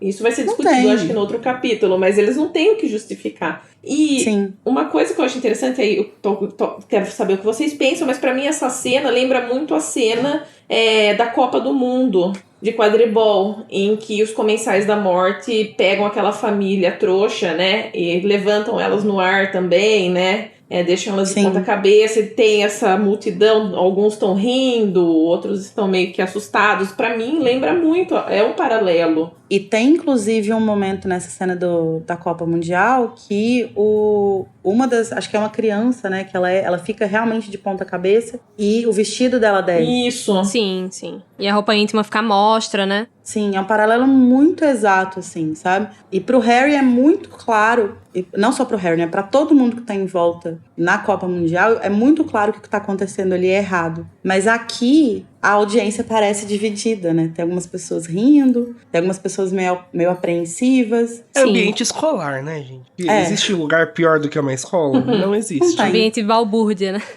É. Inclusive, eu queria falar primeiro que o que diferencia os marotos do Fred e do Jorge é a classe deles, né? Uhum. Porque esse capítulo mesmo mostra Lacrou. pra que o Fred e o Jorge acabaram utilizando a sabedoria deles em maltratar pessoas. Coisa que os marotos jamais fariam, pelo menos nessa época, né? E é isso, o ambiente escolar é isso, gente. É muito difícil alguém ter peito pra parar uma situação dessa, sabe? Com certeza. Acho que a pessoa precisaria ser muito corajosa, ainda mais sabendo quem que são esses dois, né? Sim. O Thiago e o Sirius. Tanto que nessa galera que tá em volta, né, tem as pessoas que estão rindo, mas tem umas pessoas que são descritas como apreensivas. E aí, eu acho muito difícil, considerando até o que a própria narrativa fala, que o Snape era claramente impopular, eu acho muito difícil que as pessoas estivessem apreensivas por ele. Talvez até uma ou outra, assim. Mas provavelmente elas estavam apreensivas de, tipo... Cara, isso vai dar pode merda. rolar comigo também. Se eu fizer alguma coisa, vai sobrar pra mim. Eu vou ficar quieto aqui, vou só olhar. O Thiago mesmo não fala assim, você não vai me forçar a também... Esqueci agora a palavra. Te azarar, né? Te azarar pra Lilian, não é? Sim. Fala, Então, ele fala. quando ela intervém. Então, assim, imaginem as outras pessoas.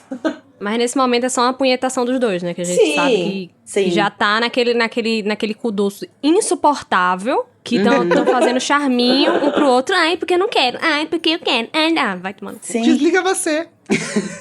E quando a Lily chega, né, e intervém, o Thiago muda o tom de voz. Fala com uma voz mais adulta, mais madura, não Isso sei é o quê. muito engraçado, tosco. Mas no fim das contas é isso que você falou, né, Carol? Tipo assim, tem uma entrevista em que foi perguntado pra Rowling, né? Perguntaram pra ela, tipo assim, nossa, como que a... É meio que a pergunta que o Harry faz. Tipo assim, como que a Lily casou com o James, com o Thiago, se nessa cena aqui ela claramente odiava ele. Porém, depende, né? A resposta da Rowling foi, odiava mesmo? Você acha que odiava? Ou seja, ela tá falando dessa cena. Então, a gente sabe que nessa cena já existia, assim, um interesse da Lily, mas ela ficava nessa punhetação, né? Nessa coisa de, ai, não gosto de você. Porque eu acho que talvez até seja um pouco confuso pra ela, porque eu acho que ela de fato não gosta da imagem que o Thiago é, assim. Mas ao mesmo tempo tá afim dele. Então acho que ela fica meio que tentando não dar o braço a torcer, mas isso se torna uma coisa muito esquisita, né? Porque aí ela fica nessa, assim, tipo, o cara lá pendurado com a cueca de fora e ela falando, não, porque não sei o quê. Aí ele, não. E aí isso é muito estranho, porque, tipo... E aí bota seu amigo de cabeça abaixo e mostra a cueca dele e você ri. E eu, assim, eu fico pensando que, tipo, se eu estivesse numa situação dessa, em que eu estou lá, e aí o meu melhor amigo, por mais que eles já estivessem com uma relação abalada, mas enfim, uma pessoa que foi, pelo menos, muito importante na minha vida. Importante, tá Ali, e eu vejo de longe que ele tá sendo atacado, eu estou vindo de trás. O que eu faço? Eu pego a varinha e eu desarmo esse filho da puta na hora, velho. Com certeza. E ela Com podia certeza. fazer, ela era boa. Sabe? Então, assim, você vê que ela chega ali, aquilo ali, essa cena, gente, é exatamente a mesma cena da briga do Snape com o Sirius. É medição de pau. Sim, é isso sim. que eles estão fazendo. Eles estão se mostrando um pro outro. Nesse capítulo não cai só o pai, né? Mas cai também a compadecida. Nossa Senhora. Eu achei que você ia falar caiu o pau. Eu também. Nossa Senhora também teve suas flaws demonstradas aqui, né? Sim. Na verdade, acho que, apesar desse bullying super violento que o Snape sofre, parece que a maior parte das pessoas foca no Snape ter chamado a Lilian de sangue ruim, né? Mas o próprio Harry, ele tá tão chocado e abalado com o que ele viu, que ele, quando ele fala, né, ali no final, sobre o que ele tá sentindo, né, que ele não se importou tanto do Snape ter botado ele pra correr, né, mas que era com essa sensação de saber o que é ser humilhado e tal, ele mesmo não cita o Snape ter xingado, né. Então acho que mostra também a proporção, né, que o Harry, que tá vivenciando aquela cena ali na frente dele, que ele mesmo dá um peso muito maior pra essa humilhação, né, pra esse bullying que o Snape tá sofrendo, é tão grande que ele ter xingado a Lilian, naquele momento até passa... Não é algo que incomoda tanto o Harry, né? Sim. Até porque não é parecido com o que ele já passou, né? E isso do Snape também se relaciona um pouco mais com as humilhações Sim. que ele já teve na vida. Sim, mas eu acho que é importante a gente lembrar que no início desse capítulo a gente viu o Malfoy usando essa mesma ofensa Contra com a Hermione. Uhum. São situações incomparáveis. Incomparáveis, porque... E você vê que é uma dinâmica de poder completamente diferente. É o Malfoy humilhando e usando isso pra humilhar. E aqui é o Snape sendo humilhado e usando isso como uma tentativa de ataque, assim. E que nem tem muito efeito, tipo assim... Ela fica ali, mas ela meio que caga, sabe? Tipo, então tá, então se vira aí. E ela vai embora, sabe? Então, é a mesma palavra, é a mesma ofensa, mas os contextos mudam completamente a carga que isso tem, né? O peso que isso tem. E acho que serve ali também então, pra mostrar que o Snape já tá num ambiente, assim, né? Já tá vivendo num ambiente em que esse tipo de vocabulário é usado de forma corrente, que com certeza ali na Sonserina era a palavra corrente, né? Então acho que serve também pra mostrar, assim, que ele convive também com pessoas que falam isso, que pensam assim. Então é uma forma fácil. E ao mesmo tempo serve como uma pista meio que errada, né? Porque seria a pior memória do Snape. Todo mundo vai achar que é por causa da humilhação, da tortura, da humilhação. Exato. Só depois que a gente vai descobrir que não é bem isso, né? E, assim, como eu tava dizendo, assim, esse chamar, né, de Snape chamar Lilian de sangue ruim, é tipo assim, o seu amigo branco não se incomodar tanto quando alguém é racista com você, sabe? Também eu acho que tem esse peso que ele não se identificou tanto, mas se identificou com o tipo de humilhação que ele já sofreu. E eu acho que isso faz muito sentido também, porque ele convive com a Hermione e ele teve reações muito mais efusivas quando a Hermione sofreu esse tipo de ofensa do Malfoy. Mas sim. eu acho que porque não tinha nada pra ele pôr em contrapartida. E nesse caso tinha, entendeu? Tinha a situação dele se ver na situação parecida com o Snape e tudo mais. Sim. E é tão chocante que no final ele admite, né, pela primeira vez, que tudo que o Snape falou sobre o pai dele era verdade, assim, Sim. algo que ele nunca tinha imaginado. E termina o capítulo ele pensando isso. E é por isso que eu acho que é tão importante a Rowling inserir isso na penseira, né?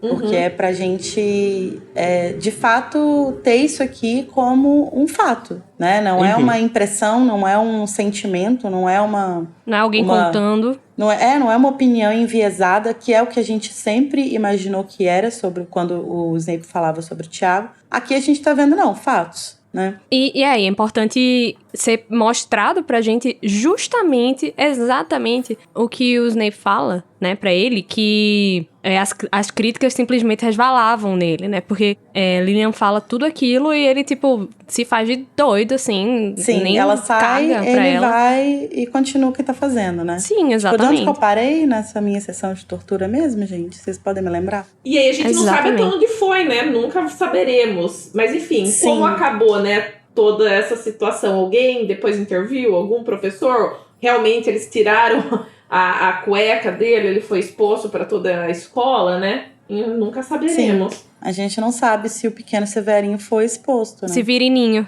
Mas imagina o trauma. Mas, gente, eu acho que o Harry, ele é realmente uma pessoa muito boa, né? Porque Porra, se pra eu caralho. sou o Harry, sabendo esse podre do Snape, eu não ia perder a chance de chamar ele de ranhoso na sala pra ver ele perdendo a linha, qualquer ofensa que ele me fizesse, assim. Mas o que eu acho Mas mais... o Harry, kingo demais, né, gente? Diferente de mim. O que eu acho mais incrível do Harry como personagem, que a gente tá vendo construído aqui, é que, assim, primeiro, né, ao contrário do pai dele e do próprio Snape, o Harry, ele é, tipo, o reizinho da empatia, né? Ele é. Ele é o kingo empático. Ele vê essa cena e por mais que ele tenha toda uma história com o Snape, ele tem todos os motivos do mundo pra odiar o Snape, pra ver isso como uma... Quase como se fosse, tipo, uma vingança por tabela. A reparação assim, histórica.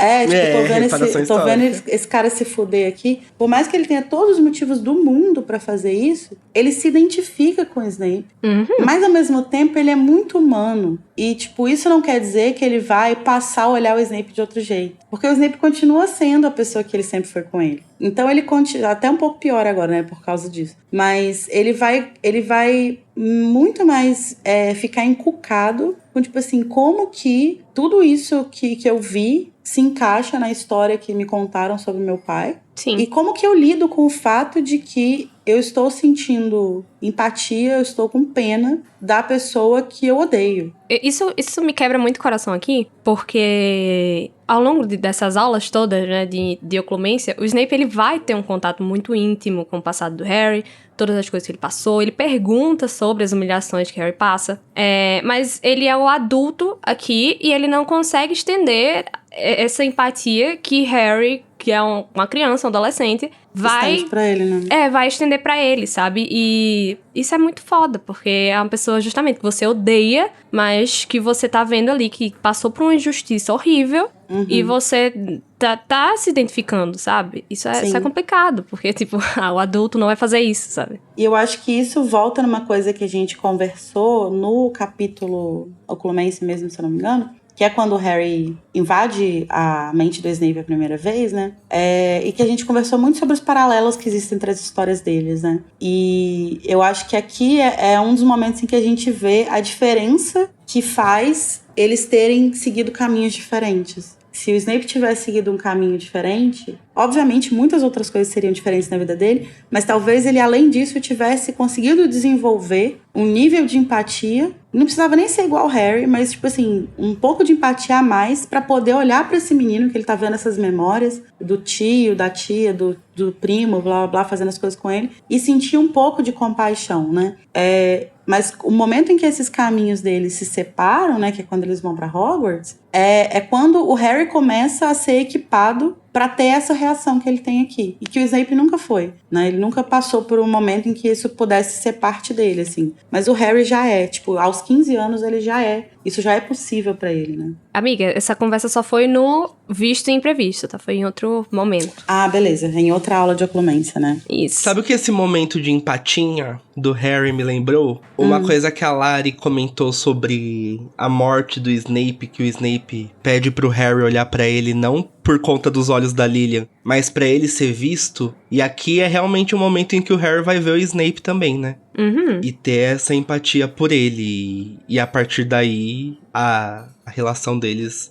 Não a relação em si, mas o que ele acha do Snape mudar totalmente. E é uma pena, né? Porque, enfim, em algum momento eu falei disso também num dos capítulos aí pra trás, mas isso também acontece no momento em que a gente tá a menos de um ano do Snape se tornar o grande vilão da história. E matar o Sim, sim. Então, não tem espaço pra qualquer desenvolvimento, possibilidade, de desenvolvimento desse novo olhar do Harry sobre o Snape. Ele vai ser brecado por várias coisas. Ele vai ser brecado pela morte do Sirius, que o Harry vai culpar o Snape em determinada medida. E depois ele vai ser brecado pelo Snape matando Dumbledore. Então não existe mais essa construção. E aí toda a construção, de fato, né, a construção bruta da empatia do Harry pelo Snape vai ser feita em um capítulo no último livro. Mas que talvez tudo isso volte, né? Tipo, quando ele vê aquilo, talvez volte tudo isso. Que ele já começou a sentir que foi sendo podado ali, foi sendo tolhido aquele desenvolvimento, mas volta tudo quando ele vê as memórias completas, né? E aí é quando ele tem o estalo. Que é importante esse capítulo também no 5º livro, pra quando a gente vai ler lá no final do 7º livro, né? As memórias do Snape, isso não surja do nada. né, de repente parece assim, bom, é uma pessoa tão completamente diferente. Não, você consegue, você puxa também, assim como o Harry, né, aquelas lembranças do 5º livro, aí, que a gente tá lendo agora, e aí fala, bom, realmente faz sentido, né, e aí você coloca, você se encaixa, quando a gente vê lá ele criança, naquela cidade, né, naquele lugar meio degradado, você já remete a esses capítulos também da Ordem da Fênix, né? Então é fantástico, assim, como a Rowling montou a história do Snape, a narrativa. É todo um quebra-cabeça muito complexo, né? E muito bem construído, eu acho. Não à toa, quando a gente tá falando sobre o Snape, né? Eu acho que não tem... Eu conheço muitas pessoas que odeiam o Snape, mas eu não conheço ninguém. Acho que eu nunca... E eu já entrei em muitas discussões, mas eu acho que eu nunca tive o desprazer de ouvir alguém falar que ele é um personagem mal construído. Porque não é. Isso Porque não É impossível. Não é. É impossível. A pessoa que fala isso, ela está louca, querida. Sim, ela leu outro Realmente, livro. não tem Ela leu uma como, fanfic né? no lugar dos livros. Porque você vê claramente que, assim, a gente sabe que a Rowling é uma excelente escritora e pequenas coisas que acontecem ao longo dos livros vão se encaixando, até a própria coisa do armário sumidouro que a gente comentou aqui e tal. Mas eu sinto que o grande potencial dela foi executado na construção do Snape, sabe? De construção Com de um certeza. personagem Eu também acho. complexo, com 1000 nuances e com um passado super complexo que traz várias coisas que dá pra você discutir horrores, assim, sobre aprofundar em 1000 questões. Mas enfim, gente, esse episódio não é um episódio do Advento sobre o Snape. Infelizmente, não é a Snape parte 2. Então, agora que a gente falou bastante sobre as memórias dele, eu queria voltar um pouco pra gente falar sobre algumas outras coisas que acontecem nesse capítulo. Inclusive, não só de uma empatia de milhões que se faz um Harry Potter, né? Porque É verdade, porque ele também é um personagem complexo, né? ele é uma pessoa complexa. Porque, né, antes de chegar nessa aula de oclumência, né, ele vai conseguir, né, fazer uma catarse ali com a menina show. Sim. Um shit show, né, que ele vai patrocinar. Extremamente babaca. A sensibilidade de um cavalo, né? E assim, ele Percebe, vai. A petulância A do cavalo. petulância do cavalo. Ele vai... A Cho vem falar com o Harry sobre a Marieta, né? Pedir desculpa, que não imaginava que ela fosse fazer tal coisa. Ela pede desculpa, mas ela dá uma passada de pano também, né? Ai, Ela porque dá ela é uma uma passada pessoa de pano. incrível. Aí Harry já fica incrível? Cara, mas o que eu acho mais engraçado é dedo que, tipo duro. assim... Ela vira e fala assim... Ele fala, né? Você tinha que escolher seus amigos com mais cuidado. Amado, o seu pai escolheu um cara de amigo que entregou você e sua família pra morte, meu bem. Quem que você é pra te falar e escolher melhor as amizades? Eu acho que ele falaria a mesma coisa pro pai dele. Falaria. Olha, depois do Ele choque precisa. que ele teve no final, eu acho que ele falaria. Falaria para o Rabicho, você precisa escolher seus amigos com mais cuidado. Bicho, eu vou te salvar. Sai desse grupo, Mas, junta assim, com o Snape. Quando ele fala pra ela e não vá chorar, dá vontade de meter Nossa. a mão na cara do Harry, né? É muito insensível, vontade. né? E Tadinho. eu Nossa. acho que assim, depois de todas as discussões que a gente teve nesses capítulos, né, que a gente foi falando da Cho, eu acho que, eu digo até por mim, mas também outros membros da casa e muitos ouvintes também comentaram que mudaram muito a visão que tinham da Cho nessas últimas releituras. Graças a Deus. Porque dá pra gente olhar pra ela com muito mais empatia, né, depois de tudo que ela tava Sim, passando. Com e tal. certeza. Eu acho que o pessoal ia muito na onda também, só de falar mal dela por falar, sabe? Essa daí sofreu mais com a Juliette, gente. E muito por coisa de chip também. Existia essa rivalidade dela exatamente. do Harry Cho e Harry Gina. Mas assim, eu não ligava tanto muito pra isso, mas eu fico pensando, eu ali, sei lá, com 15 anos, né, 16 anos, e agora acho que é muito diferente, assim, a visão que eu tenho, né? Tenho bem mais empatia pela Cho hoje em dia do que... Eu acho na que época. a gente vai passando por situações, né, que a gente não precisa nem estar numa situação exatamente igual a que ela esteve, que é uma situação bastante extrema, mas a gente vai vivendo, a gente vai entendendo que a vida é muito complexa pra você julgar com tanta dureza os sentimentos de uma adolescente, né? Então, tipo, aqui o Harry tá erradíssimo, assim, bem feito, que viu agora o pai ser um bosta.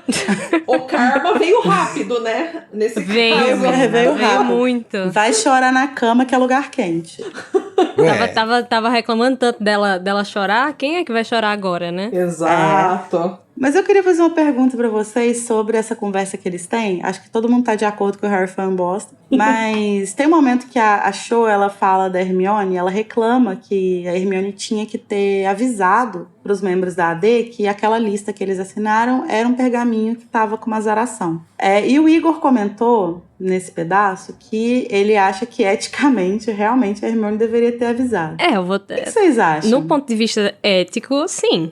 Né, gente? Você obriga a pessoa a assinar, assim, Na verdade, eu acho bagulho com uma azaração. que faria mais sentido se ela tivesse avisado, porque aí impediria, porque isso pra mim serviria como impedimento da pessoa trair, né? Também, de certa forma. Sim, porque depois que traiu, apareceu o negócio na cara, não adianta porra nenhuma, já traiu, né? Não adiantou muito, né? Mas assim, eu lembro que quando eu li a primeira vez, eu achei muito pesado, assim. Eu até interessante pensar a Rowling ter colocado essa ação na Hermione, né? Que é considerada a personagem, né? Mais, entre aspas, moralmente correta, né? Que sempre tá defendendo, teoricamente, né? O caminho mais moral, né? E é muito pesado isso que ela faz e ela não arreda o pé, assim, né? Não É faz que a nada. Hermione, ela não tá interessada em pedir que as pessoas contem. Ela quer punir. Ela é o Foucault. A Hermione é a maior punitivista de Harry Potter. Mas o Harry defende ela, né? A Cho tem outro ataque de ciúme, mas o Harry defende ela ali, né? Defende. Ele fala, eu achei Monogamia. brilhante a ideia. Eu vou falar que perdão. monogamia mata. Aquelas... Monogamia coloca coisa na sua testa. Coloca Mas mesmo. eu acho que é mais pelo negócio de, tipo, saber quem foi. Até porque você, num grupo desse tamanho, você precisa saber quem foi que te dedurou. Até porque se for precisar do apoio das pessoas de novo. Então, é um negócio visível pra você saber quem foi. Eu não acho que é muito só pra punir, sabe? Sim, se os marotos tivessem feito isso, não teria. A história seria outra, né? Mas isso que a Natália falou, eu acho que é interessante, assim. Tipo, talvez seria mais interessante ela avisar. Galera, vocês estão assinando aqui, isso aqui, se vocês falarem pra alguém vai dar ruim. Porque aí impediria que as pessoas falassem, né? A Marieta ia pensar 1000 vezes antes de fazer alguma coisa. Talvez até fizesse, mas talvez não fizesse. Sim, é porque a gente precisava do plot, entendeu? Então, né? Mostra também até que limite a Hermione tá disposta a ir, né? Acho que também... Qual o limite do humor? Né? Sim, ela já não é mais aquela menina lá do primeiro ano, do primeiro livro, que as regras, não podemos fazer isso. Exatamente. Ela é aquela que tá falando, você vai ficar marcada pra sua vida inteira, né? Então nem entrasse na armada. O limite do humor é Hogsmeade. Mas, enfim, antes disso tudo acontecer, o capítulo abre, né, com a rede de fofocas de Hogwarts borbulhando. Que, pra mim, isso é coisa dos quadros. Eu Com acho certeza. que os quadros lá da sala do diretor já espalharam pra todo mundo o que rolou, porque o Harry, inclusive, comenta que, tirando a história de que tinha alguém com a cabeça de abóbora, que o Fudge estava com a cabeça de abóbora, né? Eu amo. Que o resto da história era incrivelmente... Batia muito bem, né? Batia demais, era muito preciso. Então, e se ele não foi ele que falou, e a Marieta também não, porque ela tá na aula hospitalar, a Foram os Umbridge não quadros. falou. Certeza. Ou foi os quadros ou foi a Minerva. Pode ter sido também, né? Eu super Acredito. quero imaginar a Minerva contando Ela as pode ter fofoquinhas por aí. ajudado. Ela pode ter ajudado. E os fantasmas também fazem parte disso, né? Acho que é o Ernie que fala, tipo, porque o Frei Gorducho falou, não sei o quê. Então os fantasmas também claramente estão ajudando ali. Mas o Frei Gorducho tem muito cara de namoradeira, né? Que fica na janela. Tem. Total. Tem. Tem. Muito, Mas muito, uma muito, coisa muito. que eu acho engraçada nessa cena, nesse momento, né? É que o Harry, ele vai se tornar o centro das atenções, né? Porque ele é a única pessoa que tava lá, que viu tudo acontecer e que tá disponível ali pras pessoas. E aí, assim, curiosamente, as pessoas não ligam mais, né? Dele ser o Harry Potter. Ora, né, gente? Conveniente. Na hora da fofoca, você pergunta até pra quem você não gosta, né? Vale tudo É pra isso. fofoca, né? O que verdade. você faria por uma fofoca bem contada, Larissa Andreoni? Muitas coisas. Muitas coisas. A moral fica de lado, né? Quando a gente quer fofoca. Exatamente. Mas, né, a nossa querida Dolores vai se tornar diretora e a nossa querida personagem Hogwarts não vai reconhecê-la Hogwarts. como tal, né? E vai fechar, vai lacrou a sala. Lacrou literalmente. E não vai deixar ela entrar, né? É E a verdade. gente vê de novo essa personificação do castelo, esse grande personagem que é a escola, né? E que foi uma coisa que a gente viu na nossa live de fanfics também, né? Sim. A gente não viu, a gente não teve essa oportunidade, na verdade. Infelizmente, a gente não viu isso. Mas uma das ações que a Umbridge vai tomar como diretora, né, é criar a Brigada Inquisitorial. Que a gente vai descobrir uma cena agradabilíssima com o nosso querido, amado Draco Malfoy. Bostinha. O Bosta Malfoy. Que a Brigada Inquisitorial é esse grupo de alunos, né, que a Umbridge escolhe a dedo, porque eles apoiam o ministério, e que vão ganhar mais poder do que os próprios monitores, né, porque os monitores não podem tirar ponto, mas a Brigada Inquisitorial pode. E uma coisa que a Natália apontou, né, quando a gente estava montando a pauta, e que eu acho até interessante ela falar um pouco, é desse paralelo que a gente pode ver entre a Brigada Inquisitorial e alguns grupos paramilitares, né, que surgem em contextos de opressão, de ditadura, né. Até aqui no Brasil tinha o Comando de Caça aos Comunistas, né, o CCC. Certamente o Malfoy participaria, se ele tivesse aqui. Nossa, mas pode ter certeza. O modus operandi fascista, ele é muito receitinha de bolo, né? Então, essas coisas, elas geralmente acontecem em lugares, tempos diferentes, porque existe quase que uma receitinha de bolo mesmo pra se colocar um governo fascista no poder. E eles estão fazendo isso aqui, estão seguindo a cartilha. E eu acho interessante como que a Rowling consegue colocar essas coisas nesse microcosmos que é a escola, né? Então, tanto a Armada de Dumbledore, que é um grupo de resistência armada, né? Ali na escola. E aí a gente vê surgir, então, essa oposição, enfim, né? Esse grupo aí também armado, assim, mas que vai defender as posições do governo, né? E isso realmente imita o que a gente vê acontecer, ou que já viu acontecer e acontece até hoje, né? Nesses momentos políticos, assim, bastante complicados. E eu acho legal porque ela traz, pensando que é um livro jovem adulto, enfim, tanto juvenil, ela traz para um lugar, né, que acho que os leitores conseguem se identificar. Eu lembro, sim, a primeira vez que eu li, que eu tava, sei lá, no segundo, terceiro colegial, eu achei incrível, né? Porque você já quer fazer revolução na sua escola também. Lendo aquilo, assim, a gente consegue se identificar muito, mesmo... E claro que agora, como adulta, a gente faz outros paralelos, né? Outras relações, mas eu acho bem legal como alguém que tá ali na escola consegue se identificar muito facilmente todas essas questões, né? Esses paralelos que são maiores, né? Que vão muito além da escola, mas ela consegue colocar ali. Então, acho legal ela trazer a Brigada Inquisitorial para mostrar que, ao mesmo tempo que você tem os alunos ali, né, que estão revoltados, estão se organizando, né, para enfrentar a Umbridge, para enfrentar o Ministério, você, ao mesmo tempo, tem aqueles outros alunos que amam, apoiam o Ministério, apoiam a Umbridge e vão também se dedicar a lutar para que continue assim, né? Sim, porque fazem parte do grupo que detém poder, né? Sim, exatamente. Os interesses dele, estão defendendo seus próprios interesses, assim, né? E eu acho muito legal isso, até porque outro dia, não lembro se foi no grupo do Telegram, mas alguém mandou um print que era sobre paralelos, né? Coisas que são ensinadas, entre aspas, por sagas de fantasia e tal. E aí, em Harry Potter, falava sobre resistência estudantil, né? A resistência estudantil, assim, isso. E eu acho muito interessante isso, porque esse livro principal... Acho que todos os livros, né? Acho que é uma grande construção desse plot. Mas esse livro, principalmente, ele fala muito sobre a politização da juventude, né? Sim. Como que a juventude é uma chave essencial para pensar a política, para pensar a luta, para pensar a construção de um novo mundo, né? Esses alunos aqui, os alunos da AD principalmente, né? Eles estão interessados em quebrar a ordem. Mas existe também uma juventude politizada dentro do sistema que tem interesse em lutar para manter as coisas como estão, né? Infelizmente, nem todo jovem é comunista, né?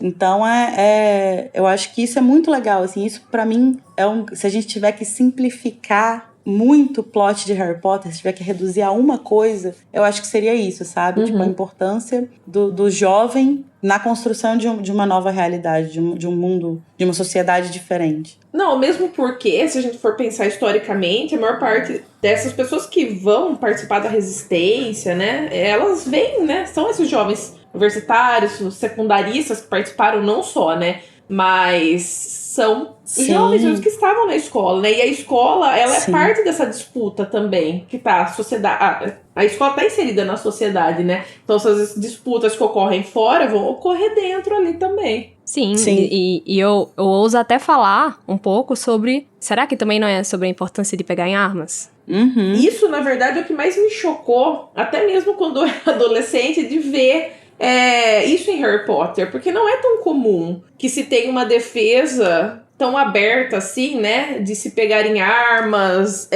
porque tudo bem, é comum que você tenha, né, nessas narrativas, então a luta do bem contra o mal, então, tem o Harry, né, o grupo do Harry, e eles vão lutar contra os Comensais da Morte e contra o Voldemort. Mas o que eu acho interessante de Ordem da Fênix é que ali não, ali ela tá defendendo pegar em armas contra um governo, entre aspas, legítimo, ou não tão mais legítimo, né, mas falando, não adianta só palavras, né? Você não vai derrubar um Umbridge só com palavras. E mostra Sim. a Hermione tentando fazer isso, né? E ela mesmo percebe que só isso não é o suficiente. Chega um momento em que isso não é o suficiente, Então né? isso me surpreende, assim, ver em Harry Potter, porque não é uma narrativa muito comum de ser defendida, assim, principalmente em obras mainstream, né? Sim, Sim. Até fora das obras, Sim. né? Na discussão política, é muito difícil ver esse tipo de coisa sendo defendida, né? Uhum. E uma coisa isso que a Natália falou, né, que é quando a gente vai olhar a história das resistências, né,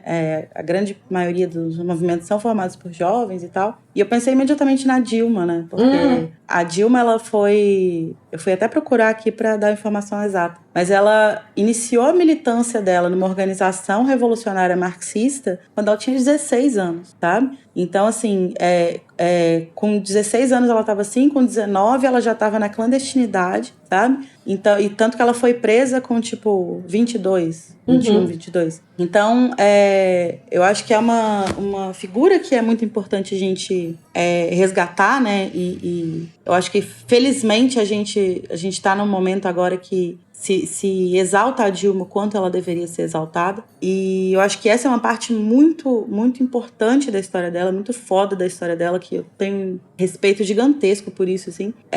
E ela é uma dessas figuras, né? Tipo, quando ela tinha 16 anos aqui, ela poderia claramente estar no 5º ano dela em Hogwarts, sabe? Tipo, indo pra AD e se revoltando contra o Ministério. Soltando fogos com Fred Jorge.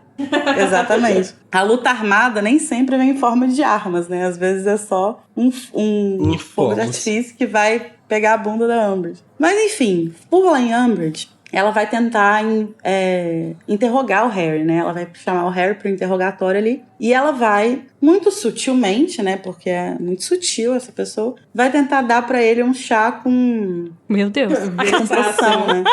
Ai, amiga, desculpa. Ai, que horror. Eita, convenceu o Harry Não. a chá. Não! Apaga! Corta Ela essa vai parte. dar para o Harry. Corta, diretor. Ela vai dar pro Harry uma bebida. Quente. Ai, gente, desculpa. Uma bebida que a gente vai descobrir depois que tinha uma poção, né? Tinha uma Sim. veritaseira. E depois a gente ainda vai descobrir que essa veritaseira não estava adulterada. Então, mesmo que o Harry tomasse, talvez ele não falasse nada. Ele provavelmente Ia não dar em conseguia nada. falar nada. Mas ele, como pessoa safa que em alguns momentos, né? Ele põe o cérebro dele pra funcionar. E nesse ele resolve só fingir e vai tomar um chá. Glup. A bebida. E uma coisa que eu acho curiosa aqui é que a gente tem uma pista, porque eu acho que a gente já falou sobre isso em algum momento, sobre como que, tipo assim, a Umbridge é tão preconceituosa, ela tem tantas questões com tantos grupos diferentes, como que ela se alia ao Filch, né? E eu acho que aqui a gente tem a resposta, que é que ela supera, tipo, muito entre aspas, né? Tipo, ela finge que supera isso, ela guarda no coração dela o horror que ela tem de malogros pra poder usar os conhecimentos Se que o Filch utilizar, tem, exatamente. da escola, né? Acho que alguém fala, né, que o Filch... O Harry. O Harry fala, depois do Fred Fred Jorge, Jorge. provavelmente ele é a pessoa que mais conhece as passagens secretas da escola, né? E eu acho Sim. que pra Então a Umbridge... Umbridge precisa disso. Não, e acho que pra ela tudo bem, porque ele tá numa posição subalterna ali, né? Então, Sim, com aí, certeza. beleza, você pode Aí é ter de essas boas. pessoas inferiores nessas posições subalternas que estão servindo. Ele tá no lugar dele, né? O problema é quando eles Exatamente. saem desses locais. E nessa conversa, né, a gente vai descobrir muito convenientemente, Ora. Que as lareiras são lacradas, estão sendo lacradas, menos da Exceto Amber, A dela. e que as correspondências estão sendo vigiadas, né? Isso é uma coisa que vai ajudar o Harry a planejar melhor as coisas que eles estão fazendo ali, né? Até quando ele vai tentar falar com os Sirius e tal. Uma coisa que é legal é que ela fala, né? Que ela tem um funcionário, né? Que tá alerta ali com todas as lareiras. E no capítulo passado a gente sabe que essa pessoa é a mãe da Marieta, que trabalha nesse departamento de transporte, né? E que tá fazendo essa Nossa, vistoria verdade. das lareiras. Esse capítulo, gente, ele dá pra ter acho que dá pra ter um episódio de mais horas com eles. Dá, mas não podemos Mas gravar hoje. infelizmente Aquelas. não podemos, porque pra você que está ouvindo isso no feed, esse capítulo está sendo gravado no dia do debate, primeiro debate presidencial, que começou há 6 minutos. Portanto, vamos Corre, ao que Larissa. interessa. Vamos ao que interessa. Interrompemos nossa programação normal para transmitir o horário eleitoral gratuito obrigatório de propaganda eleitoral sob responsabilidade dos partidos políticos. Meu nome é Rony Weasley e eu estou me candidatando para representar você contra o dever de casa, essa prática abusiva e autoritária que tira o tempo precioso da nossa juventude. Ninguém merece ficar perdendo tempo com isso. Fala sério. Para conhecer essa ou mais propostas ou trocar figurinhas de sapo de chocolate ou falar mal do Snape ou da Umbridge, visite o mural de anúncios mais próximo de você. Nesta eleição, vote em Draco Malfoy pela normalização da corrupção, da propina, do superfaturamento e principalmente do esmagamento das minorias. Se você está cansado de pobres e mal-nascidos reclamarem e quererem usurpar o que é seu de direito, porque você é filho de quem você é, ou seja, você mereceu, vote número 1, ou nós vamos ameaçar te achar e azarar você. Família acima de tudo, sangue puro acima de todos.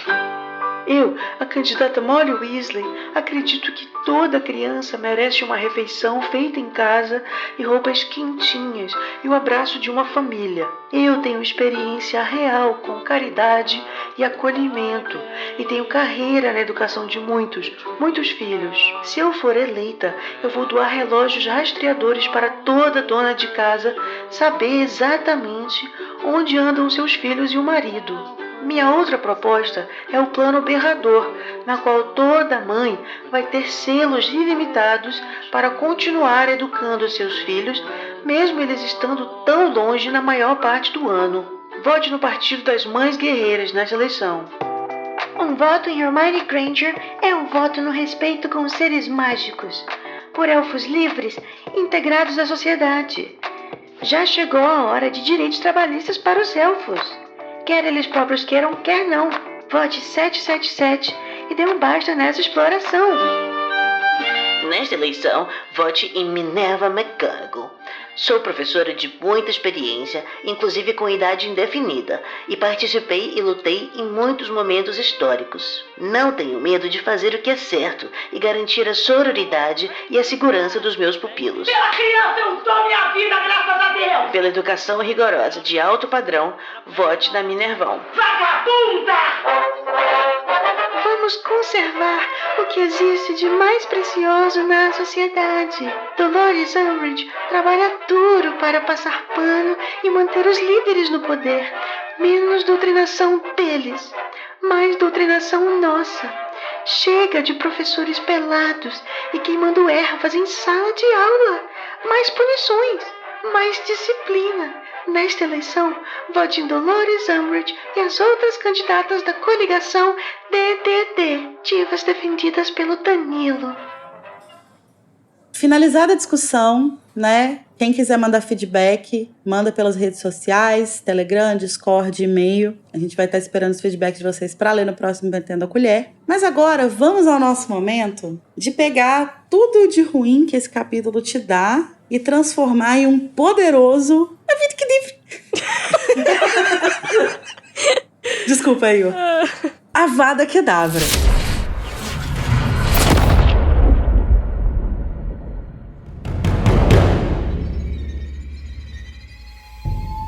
Natália, para você que não conhece a dinâmica, O momento Avada Kedavra é o momento que a gente vai escolher o que a gente... Uma frase, um acontecimento, alguma coisa do capítulo que é o que você não gosta ou que você acha, tipo, mal escrito, enfim, que te dá algum tipo de sentimento negativo. Dentro ou fora da narrativa. Então, vamos começar por você. Qual que é o seu Avada Kedavra? Bom, aí então não sei, né? Porque se for pensar nas atitudes dos personagens dentro da história, então com certeza o Thiago e o Sirius merecem a Avada Kedavra. Mas se for pensar, assim, um momento que deixa a gente chateado, talvez não tão bem escrito, que dá raiva, não sei, a Umbridge... Ela merece bastante, né? Tem tanta coisa pra dar Avada Kedavra. É que tem tanta... Eu tô pensando em tantas coisas que merecem Avada Kedavra nesse capítulo. O Harry sendo babaca com a Cho. Eu não sei. Eu tenho problemas em escolher só uma coisa. Mas acho tudo bem. Acho que... Sei lá, acho que a Sirius e Thiago merecem Avada Kedavra. Um Avada Kedavra Master pra eles e uns... menores para outras coisas, né? Sim, é muita coisa. Esse capítulo realmente é muita coisa. Eles brilharam. Aqui, eles brilharam. Eles se esforçaram bastante. E você, Carol, qual que é o seu Avada Kedavra? Então, meu Avada Kedavra vai pro menino Severus Snape, tá? Amiga, primeiro esse capítulo é dele. Oxente, mas o Avada não é pode. meu. Não, mas o capítulo é meu, o episódio é meu, não pode. Mas o Avada é meu. Derruba mas vai por ele não estender, sabe, a empatia dele pra Harry, que a gente vai ver que o contrário vai acontecer. E por ele, nesse momento de humilhação, ele se virar pra tentar ofender a pessoa que tava ali, querendo ou não, por pior que fosse essa punhetação que ela tava com o Thiago, a pessoa que se impôs ali pra defendê-lo, sabe? Eu acho muito, muito foda isso, dele querer... descontar nela, né? E dele querer subir esse degrau, tipo, usar ela como degrau, sabe? Uhum. Pra aumentar a moral dele. Mas eu tenho uma menção honrosa, que é a perda da piada de quinta série que o Simas faz, quando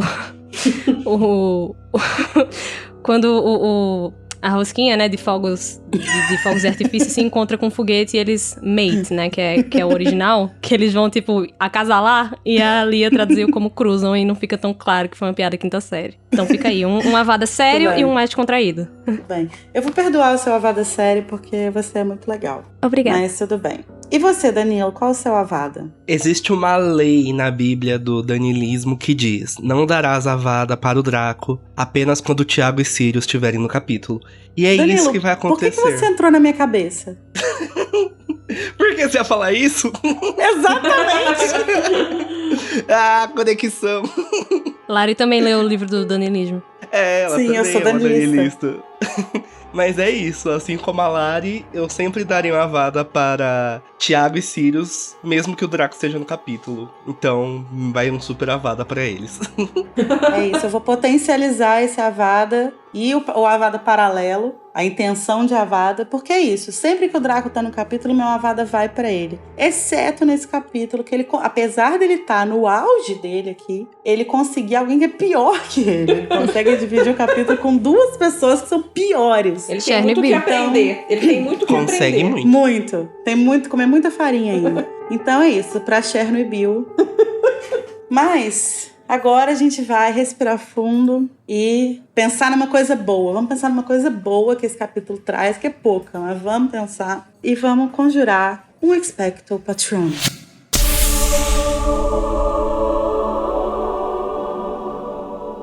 Carol, conta pra gente qual é o seu patrono nesse capítulo.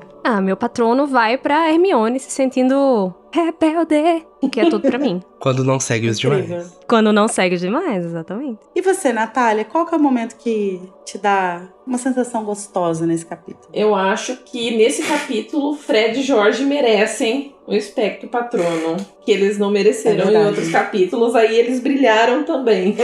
Aqui a gente tem o Fred, olha só que incrível, né? A gente tem os marotos brilhando na negatividade e a nova geração de marotos brilhando de forma positiva. Então, Por isso que a geração Z é melhor que os milênios. Aquelas. Amiga, que isso? Não, peraí. Vamos lá. Primeiro que os gêmeos são millennials e os marotos são boomers, tá? E a geração Z é a Delphi.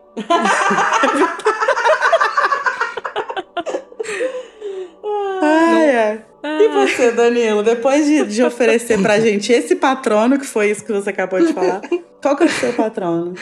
O meu patrono vai pra colaboração, o feat Gêmeos Weasley, featuring Minerva, Flitwick e professores. Porque eu acho maravilhosa a desobediência dos professores, gente. Eu acho muito engraçado. Principalmente o Kingo do Flitwick falando: eu não sabia se eu tinha competência, autoridade, né? Pra tirar Não, os competência ele daqui. tinha. Ele não sabia se tinha autoridade. É incrível. Bom, o meu patrono, eu concordo com o de vocês. Eu não tinha pensado nos gêmeos, mas eu acho que eles também merecem muito. Mas eu vou ter que dar o patrono pro Kingo desse capítulo, que é o Harry, o rei da empatia. Por mais que ele esteja num momento triste, foda, e ele tá numa situação horrível, ele consegue ser essa pessoa, sabe? Que olha pra pessoa que ele odeia, pra pessoa que faz ele passar coisas horríveis, que acabou de jogar um jarro de barata morta na cabeça dele. Joga ele no chão, né? Joga ele no chão. E ele consegue sacudir ele até o óculos descer no nariz. E ele consegue pensar, caralho, eu sei o que ele passou.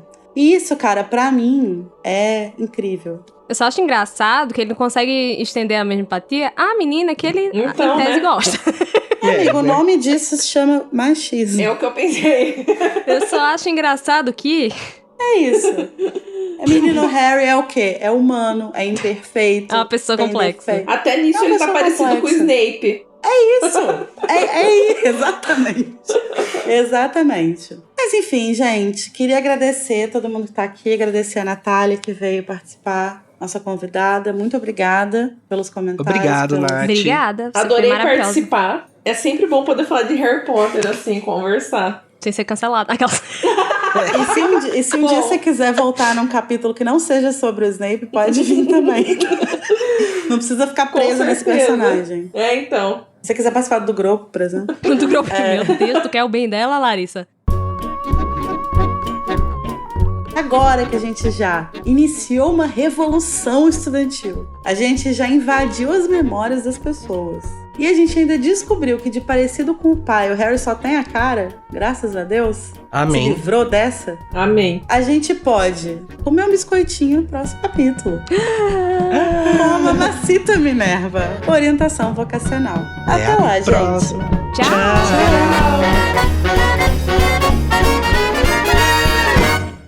E agora a gente também pode assistir o debate. Aí. Gente, vou correndo assistir o debate. Com um Bora, biscoitinho, né? Bolsonaro! Lula! Com o biscoitinho. Amém.